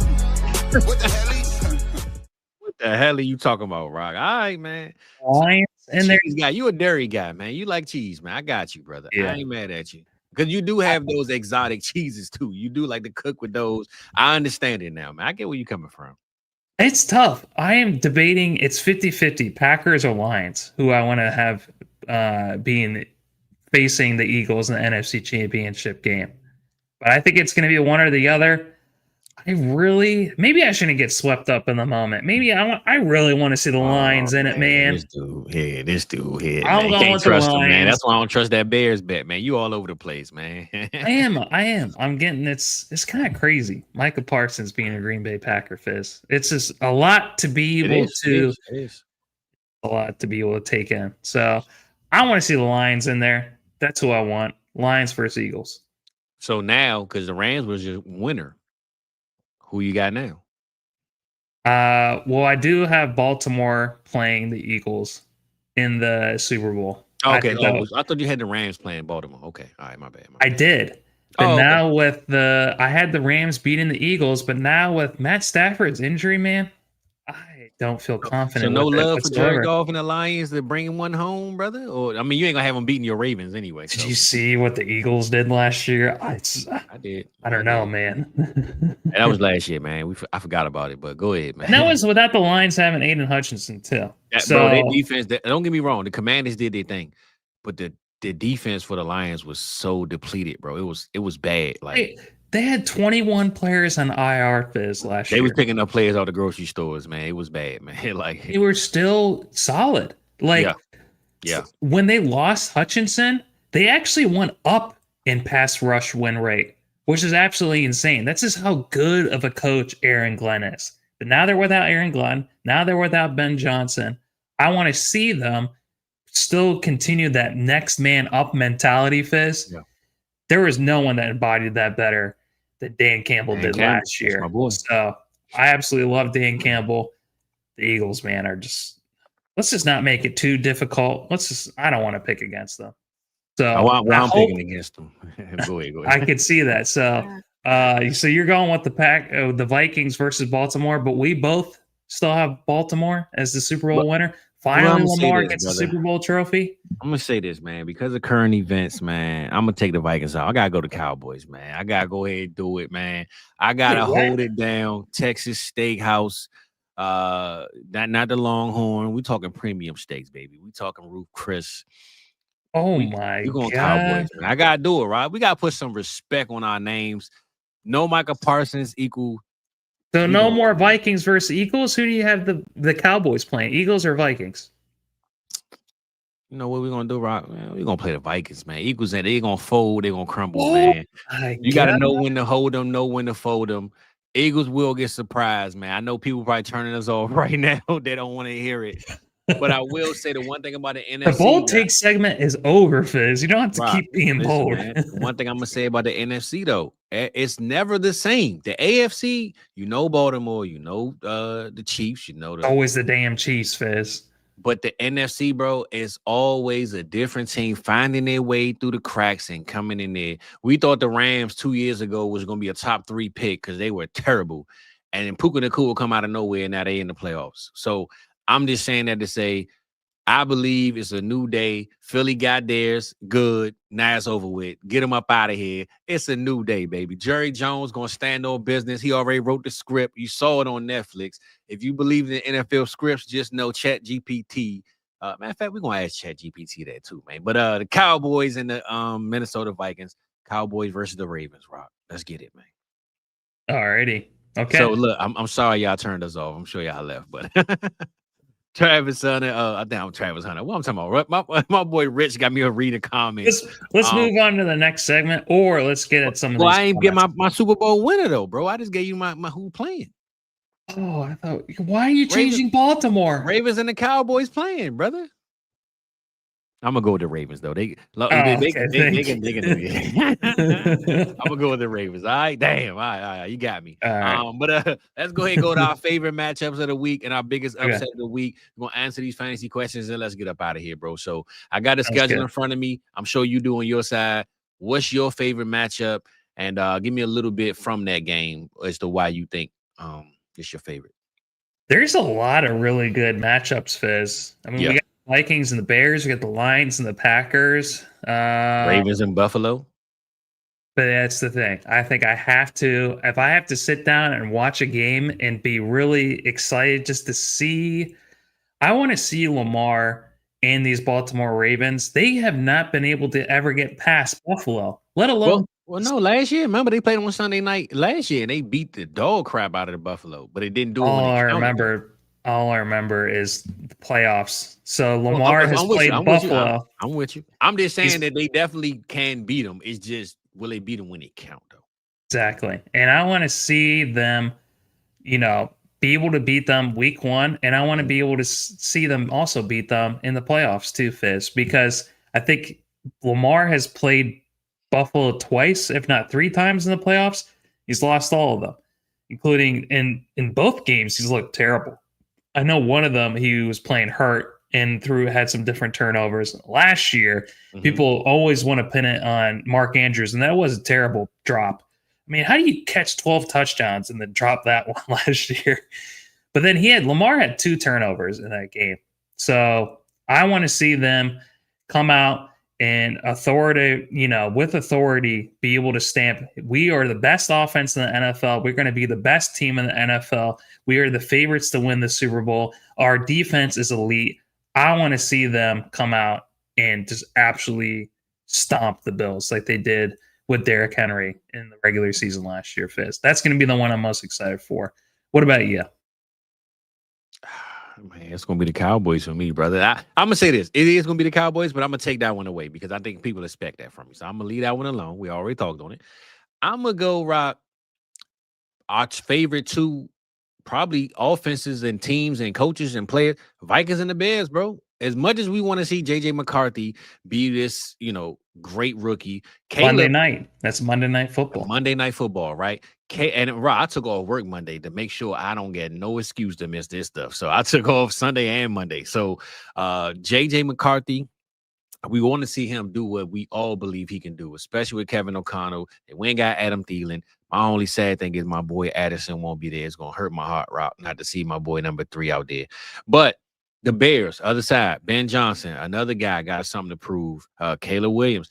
I think if you're looking for excitement, fireworks, anything that you could think of to root for, just a game that you have no stakes in whatsoever, outside of the primetime real estate of the Ravens and the Bills, it's got to be the Bears and the Vikings for me, just because of the underdog factor for both of these teams. And even though the Vikings finished 14 wins or something like that last year, I still think coming in with J.J. McCarthy, they're still an underdog in a sense. So I'm going, this game is probably my favorite game to watch. Again, I took off work to watch it. So, I'm going to lock in on this one, though, Rock, for sure. There's no 2 quarterbacks that we've probably hyped up more, Fizz. Exactly. J.J. McCarthy and Caleb Williams. Yeah. So we're going to find out. And here's the thing that's it's amazing to be able to see them if they both play great week 1, and we can just confirm our previous priors. But if both of them struggle, we're going to both be like, well, it just takes some time. J.J. McCarthy, this is his first start. And then Caleb Williams, he just needs some more time to acclimate to the Ben Johnson offense. So it's going to be interesting. Brian Flores and whoever coaches the defensive side of the Bears. I'm sorry, I don't know your name right now. But I think they're going to have a field day with these inexperienced QBs. So, I'm with you, bro. I'm with you. So I think that's my game of the week. Your biggest upset, and then we're going to answer these questions a little bit. We're going to get up out of here, bro. Biggest upset, who you got that should win? And you're going to like this one. Win. I'm going to pick the Jets over the Steelers. I kind of actually, before I go too far into it. I ain't going to lie, bro. It's not even an upset for me because I was going to do that anyway. I'm doing that. I'm taking Justin Fields to show them fools they should have signed them back. But go ahead. I'm going to let you take your take, though. I'm looking at the BetMGM. I want to see who the favorite spreads are. So where's the Jets? The Jets and the Steelers. The Steelers are favored by 3 points. Man, I just don't have any faith. I'm starting to lose faith in Mike Tomlin, Fizz. How many years is he going to go without being adaptable? Yeah, going to the playoffs and losing. He does go to the playoffs every year. This will be his 10th year, I think, in a row. What does it 10th mean? year in a row without winning. Yeah. And their defense is older. Their team is older. They have freaking Aaron Rodgers out there, who is always entertaining. Everyone always likes dogging on him. And he always ends up coming and outperforming expectations, Fizz, despite all the hate. But there's no one that gets hated on more than Justin Fields, Fizz. Yeah. So I want to see them with a new culture, new head coach, being able to get them a more winning mentality into their bloodstream, Fizz. I want to see Justin Fields. I want to see Garrett Wilson. I want to see Breece Hall just absolutely dominate them. I want to see their defense. They've invested so much in for many, many years now. Dominate the Steelers, who have really no one on offense to be able to threaten them. I just want to see a just concerted effort from the Jets, and a lot more than the -3 that the Steelers are favored by. I want to see the Jets probably put 14 points on them, not barely eke out a win. I'm with you, brother. I was going, like I said, I'm rocking with the Jets. You know I'm going Justin Fields all day. I'm going to say one right here, Rod, that's definitely going to lose our viewers. They're going to leave. They're out of here, and they're probably just going to cut the screen off. I'm going to go Cleveland Browns to beat the Bengals, bro.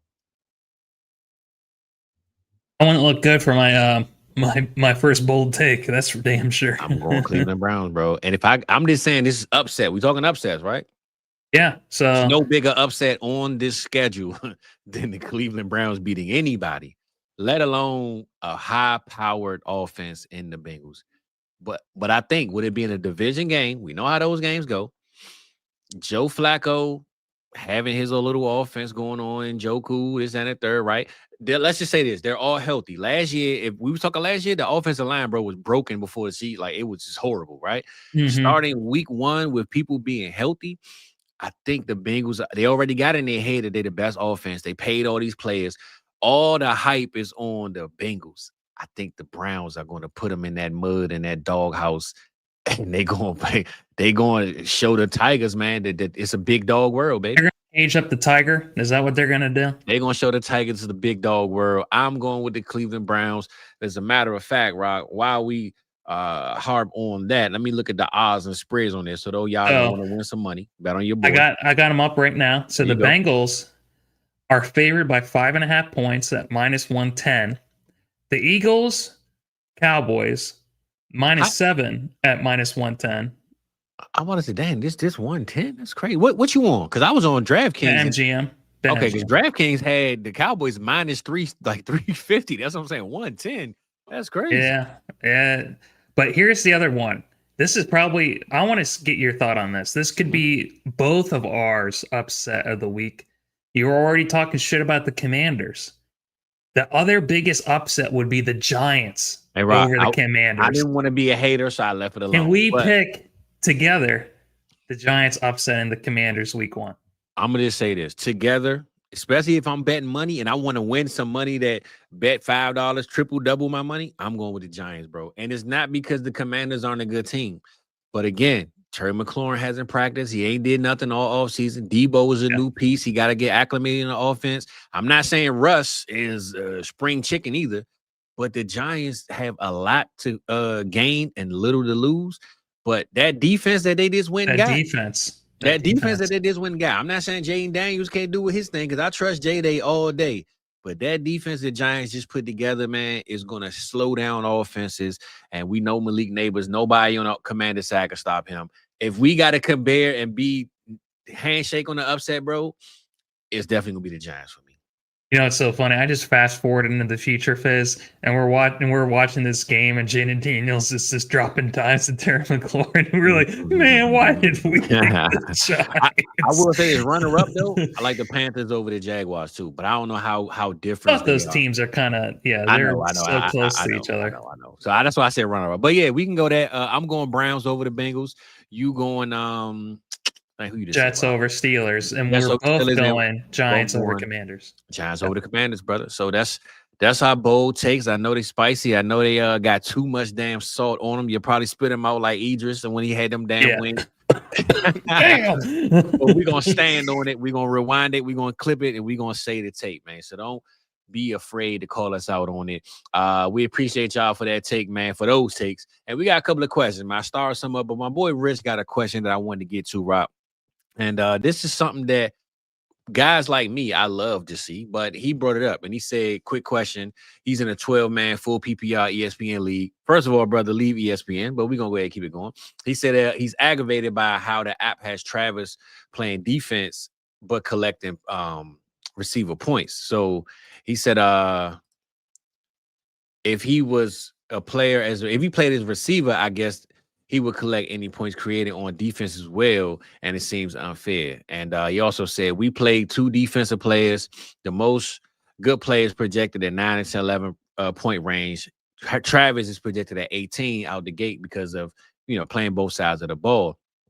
And the last one was, my problem with it is we all have 3 receivers, 3 spots of flex, but with Hunter being in your lineup, it allows you to put him as a defensive player in that slot. So I'll just say this, bro. Rich, I love it. Like, I'm a fan of it because it's a cheat code, right? This is why I started playing IDP leagues, Rock. When J.J. Watt was scoring touchdowns that year, I had him. This is my first IDP league I ever played in. Bro, do you know how glad I was to have J.J. Watt? And not the fact that I had him on my team, but the fact that imagine if you go all the way down the field and a defensive player like J.J. Watt or Travis Hunter comes in. If he's playing defense that game, he's listed as a D-back, and he scores a touchdown. Who gets those points? Nobody, because nobody's going to get them in a sense, right? If you got a player like Julio Jones, I remember had a tackle, and he got a defensive point in my IDP league when he tackled a guy. So I think just having the same way how you saying Rich is Travis being a cheat code, that's the purpose. But I think if you have an offensive player like a Julio Jones that they put at D-back because they want his height, if he gets a pick 6 and run the ball down, he's going to get those points. So I just think, man, it's just a cheat code. And if you got the cojones or the opportunity to draft them, get them. But if you don't, hey, man, joke's on you in a sense, Huff. So sorry that it happened like that, my brother. But I think Travis is where he should be as a QB. I mean, a CB/receiver. And the benefit comes to the guy that gets him on their team, bro. Go ahead, Rock. Let us know what you think about that. What Richard is saying about Travis Hunter being a cheat code, being unfair, that's exactly what those DBs are going to be saying when they match up against them in week 1. They get to see what he gets to do on field. That's the same thing that wide receivers are going to be saying when they have to face against him in the very next series, Fizz. There ain't nothing fair about Travis Hunter. That's why he's special. And you either have him or you have to fight against them. I like that. Whenever you take players and like you and me, Fizz, the guys that we love, our flag plants, these are the guys that inspire fear into the other opponents. For sure. And Travis Hunter is one of them. He is one of a kind. He's a generational player. Either you have him or you don't. And you're going to wish that you had him by the end of the season. And I will say, Rich, to answer this question, yes, Taysom Hill was getting both tight end and QB points. So that's now certain platforms, it works different ways. Because I think last year ESPN didn't have it, but Yahoo let Taysom Hill do it. So sometimes it's the platform too, bro. You could have played him at either position. And yeah, those are one of a kind players. They should be treated differently than the rest because they're doing 100%. Things that no one else is doing. Yeah. But why shouldn't they be treated differently? Either you had them or you don't. So you better wish you had them. That's what it was. So, and that's the thing, Huff, you got to look at the platform. Not every platform treats it the same.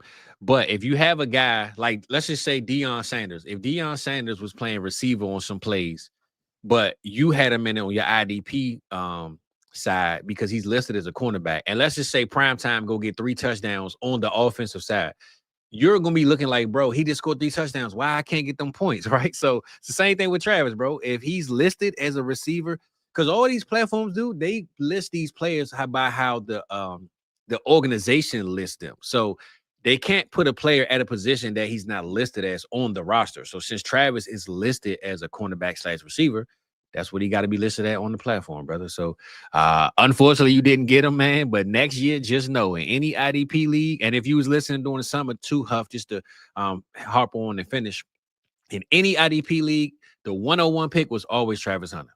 Always. I know Genty was the guy. I know Cam Ward if it's a super flex. But in any IDP league I was in, Travis Hunter had to be the 101 because he plays both sides of the ball. So hopefully you can get him. You can trade for him or something, put a package up together. But exciting guys get exciting circumstances. And Travis Hunter is one of them guys, man. So. Yeah. You asked 2 of the biggest Travis Hunter guys in the, what we thought about him. So going to be more higher than we are. I see we got a question from earlier from my boy Chef. Shout out to Chef, man. Welcome to the kitchen, big dog. We're gonna hook you up. We're gonna answer the last one, and we're gonna get out of here, Rock. So he said rate his team. Oh, he trying to flex on it. Let's see what he got, Rock. 10 team. Boo, man. You already get the L's on that one. But we're gonna hook you up, Chef. Hopefully he's still in the kitchen. 10 team had PPR, Hurts, T. Higgins, Adams, Henry, Genty, Warren, Monty, DJ Moore, Debo, my boy Bill, of course, Bigsby, Junkins, and Scat Pack and Mixon on the IR. I got him with the last pick. Hurts. He's got some players that we don't like. I don't like DJ Moore. I don't like Junkins. I don't like Mixon. So well, I say this: he got a hell of a. I'm guessing Warren is the Tyler. The running back Warren from Pittsburgh. Mm-hmm. Not TJ Warren. No. It's or Tyler Warren. No, could it Tyler Warren? Because I don't see no tight end on his. Is it Tyler Warren? Yeah, I mean that would be kind of confusing if he went with all those RBs and then. But then he got him in between Monty, so maybe I don't know. I didn't say this, bro. You love running backs because man, I'm looking. You got Henry, Genty. I'm gonna say Warren as Warren in Pittsburgh. Jalen Warren. Yeah, I'm gonna say that. I'm gonna dismiss it because he put it with his running backs. Then he got Monty. And then you got Bill, Bigsby, Junkins. Bro, you got a lot of running backs. I don't know how many you can start, but it's good to have that amount of depth. The only thing is, though, you have T. Higgins, who could be a top 12 wide receiver. You have Devontae Adams, who can also be a top 12 wide receiver. The rest I don't see anything else after that, though. Scary, I don't like DJ Moore, and I don't like Debo. Yeah. I wish you could have replaced a Bigsby and maybe even Bill with one of those receivers that you could find in those ranges. Just because I think you will never have Bigsby or Merritt or Junkins over Henry and Genty like ever. So I will say that if that is Tyler Warren at tight end. With Hurts, and Henry and Genty, I mean, that's very, very strong. That's very, very strong in a 10-team league. For sure. There's just, I like a lot of the players, and then the other players I absolutely hate. So I think with the love and the hate, you end up in the middle. So for me, here we go. Maybe you're sixth seed, maybe you're a 5th seed if some of your opponents get some injuries. So that's the best I can feel about it. Well, you got plenty of touchdowns coming with Henry and Hurst, though, Chef. So hopefully, man, that elevates you and pushes you in the championship, big dog. So we hope you hooked you up on that one, man. And we're gonna get to this last one and we're gonna get out of here. Shout out my boy Richard Huff, man. He said he appreciated it. We know we appreciate you. E-Will is up in here, man. Shout out to you, big dog. Let's hook my boy Craig up, even though it ain't Friday. We're gonna hook him up like it's next Friday, man. So he said how he's between Ridley or Coleman. Well, I'm going to say this really is probably the pick, but I would just go ahead and continue. Ridley or Coleman to start. I noticed Jerry Jeudy is on waivers. Dang, he on the waivers? He said, that's kind of crazy. Yeah, he said, but then I had to drop one for week 1, and I'm in a standard league. Eesh, okay. Hold on. First, I just want to say this, Craig. Jerry Jeudy should not be on the waivers, bro. I don't know what the benches look like or the starting lineups, but Jerry Jeudy, man, on the free agency, it's just crazy. But if I had to pick anybody, Rob, I'm going Ridley because he is the clear number 1. He has the most targets probably getting thrown at him on his team. And as much as we love Josh Allen as the QB, Josh Allen could literally throw to 6 different people, and Coleman could be one that doesn't even catch a pass in a game. And I love Keon Coleman, but I'm going to go Calvin Ridley every day of the week on this one, bro. It's not even a question for me. What you got? So for underdog, so for redraft purposes, Ridley is the wide receiver, or he's the ADP 50. He's the 50th overall player. Jerry Jeudy is 70th, and Keon Coleman is 83rd. So, and that's the order I would put it in. Yeah. And honestly, I would cut Coleman for Jeudy. I would claim Jeudy. I would too. Yeah. As much as I don't like Jerry Jeudy, as much as I think he's a wide receiver scam artist, I would rather still have him over Keon Coleman. So. Because this is coming from a Keon Coleman fan, brother. So because they're going up against Baltimore in week 1. And I know they were the worst passing defense for the first half of the season, and then they flipped it. They went from the worst to the best, Fizz, last year. It was one of the greatest coaching adaptations that we saw from last year, is them being able to go from worst to first. So hopefully they continue that. They got Malachi Starks in the draft, which I'm super excited about. They just gave Kyle Hamilton $100 million contract. Absolutely love that. So I am not very hopeful for these pass catchers, especially if they do miss Shakir. It's just going to be Keon Coleman, Dalton Kincaid. Blech. It's going to be terrible for week one of them trying to pass the ball. Exactly. Give me the Titans. Give me Ridley as my start for the week. I'm with you on that one, brother. Hopefully helps you out, Big Craig, and we appreciate that question. I saw Rice Ball said, could we roast his draft? I got these people cutting grass. I don't know if y'all can hear it. But Rice Ball, what I say, we are having a mock-a-thon tonight. We're doing 3 mocks. Hey, maybe sprinkle another one. I don't know. I'm pushing for it. But anyway, we got 3 mocks going on tonight, starting at 7 p.m. instead of 7:25. We're going to rip them straight through. If you could inbox me or message me or send me your league, maybe we could roast them before we kick off the draft. So send me a screenshot of your draft, brother. And if you going to draft with us tonight, man, we'll get into that. I see Dylan snuck this one in here. So let's get this emergency out the way, Rock, and we on close the shop, baby. So Dylan Carver, we appreciate you tapping in, man. Craig and Dylan, I don't know if I've seen y'all before, but if we haven't, hit that subscribe for us, man. We appreciate you.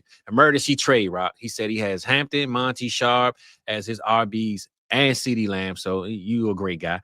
BTJ, Ladd, Wilson, and receivers. Someone offered him Puka and Merritt for Wilson and Hampton.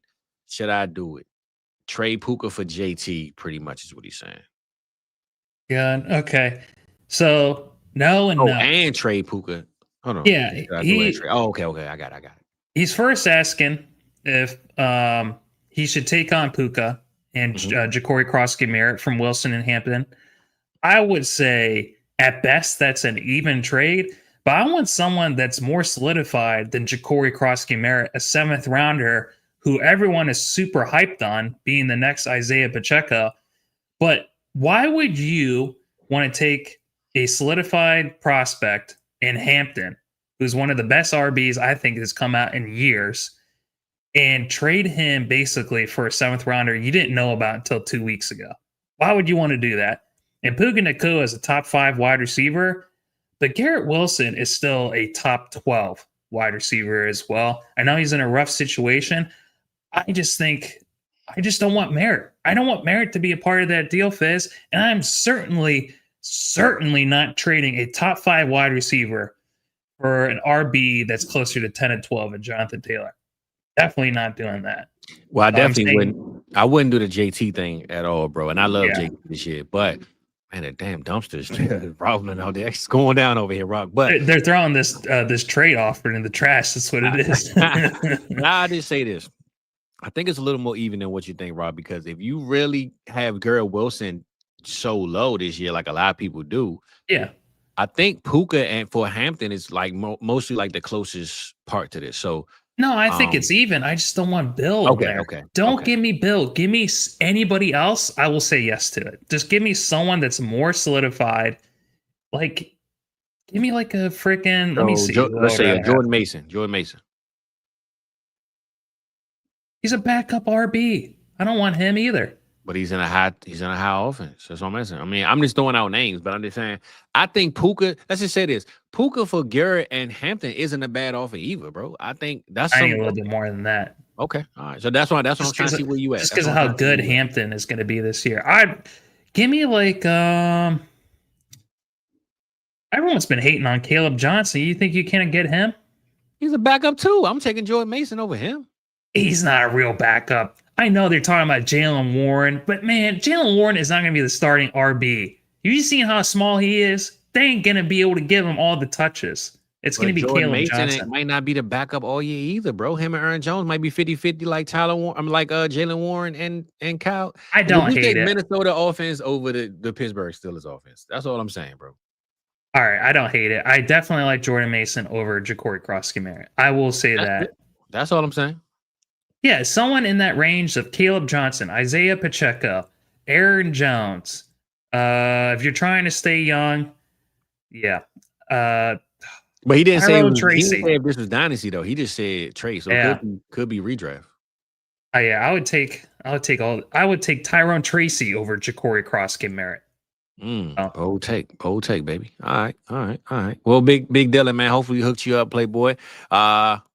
Always trying a way to try to get Puka though, man. So whatever There he you gotta goes. do. Puka plus Tyron Tracy for Emeka or for Hampton and Wilson. I'll take that. There we go. All right. See, that's what we're talking about, big rice ball.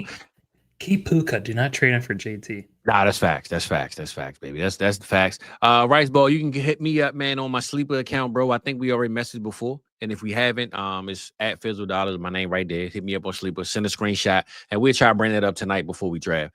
But Rock, the kitchen is about to close. 2 hours in. I didn't plan on doing it 2 hours, but we did it 2 hours, big dog. I will say, man, it's been a good ride all season, all summer, but it's time to get busy, baby. Let's get physical. I want to get physical. So I'm just saying, it's time to get it cracking. It is time to get it cracking, man. Week 1 is upon us. We got 18 weeks of real football, and then the playoffs, and then the championship, and then we'll be right back here making bold predictions that don't make no damn sense, baby. So, Rob, man, how you feeling? What's going on, and how we gonna close this thing out, bro? Because whenever I hear that song, I just imagine someone getting the shit beaten out of them when he talks about physicality. That's what I feel like we're gonna, happen to have this upcoming season. We're gonna see, Fizz, how wrong both you, me, and everyone else out in the space has been, and everyone's gonna hold on to that one or two things they got right and be like, "I told you so," all that bullshit. I want to see all the different players we were low on, all the people we were hating on. I want to see them prove us wrong.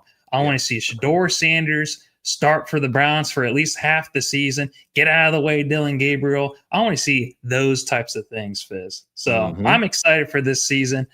I'm also excited just for our audience, just to continue to grow and grow. We are here for you guys. We put forward our most genuine selves, and we appreciate you guys spending time with us, your valuable time with us. So we appreciate you very, very much. That's it, man. And tonight, 7 p.m. The stream is already up. So hit the notification on it. Go to the South Harmon Vibes channel. Hit that notification on there to be reminded. But 7 p.m., we got Adam coming through. We got Cooper to close out the night. And we haven't had Cooper on for a marathon-style draft yet. So we definitely got to see what the Warp Tool is hitting on with this one, Rob. I haven't had him on the Vibe channel with both of us together. That's damn. I had him by myself early in the season. But okay, cool. I ain't think about that. So you're right. So tonight, Mockathon, 3 drafts, back to back. We're gonna do 30-second rounds so y'all can get in and get y'all butt out of here, man. We serving them up quick tonight, Rock. So if you want to have a good time, you ain't gotta necessarily join in on the draft. Just check in with us, man. Hit the comments, like and subscribe. But we will be back, man. 3 drafts tonight, and we're gonna have a good time, baby. Change the settings up, all that good stuff. We're going out with a bang. It's a Mockathon, it's a marathon, it's a damn thong, but it ain't no thong, baby. So Rock, let us know what's your wisdoms, what's your words, and let's close the kitchen, baby. All right, Fizz. So most people I know, Fizz, are terrified at the prospect of cooking for others, so they never bother serving other people. Okay. They lack confidence and listening skills, so they can't hold a meaningful conversation. They haven't been around enough suffering to know how to help people when it matters the most. But the biggest thing that people lack is the fight to love other people, Fizz. These are all things I lacked at one point, but I trained at them until they became a reflex. Make loving other people a reflex, and your life will be blessed, Fizz. And you're a huge inspiration of that. I think it comes easy to you. A lot of people are always vying for your time, Fizz, and I appreciate any time that I get with you, and also, too, all the people I feel the same way towards you, too. So I appreciate you very, very much, dude. I got to wipe my eyes, brother. I appreciate it, big dog. You got me over here tearing up, man. It's all good. I love sprinkling the love. And hey, man, that's why we here. That's why we in the kitchen. Someone's cutting onions, and it ain't my dog, Rock, man. So we going to get up out of this thing. We're going to see y'all at 7 p.m. 3 drafts a night. Sign up, sign in, tune in. We going to be back. Rock, how we close in the kitchen, big man? And we out of this thing. Time's up, man.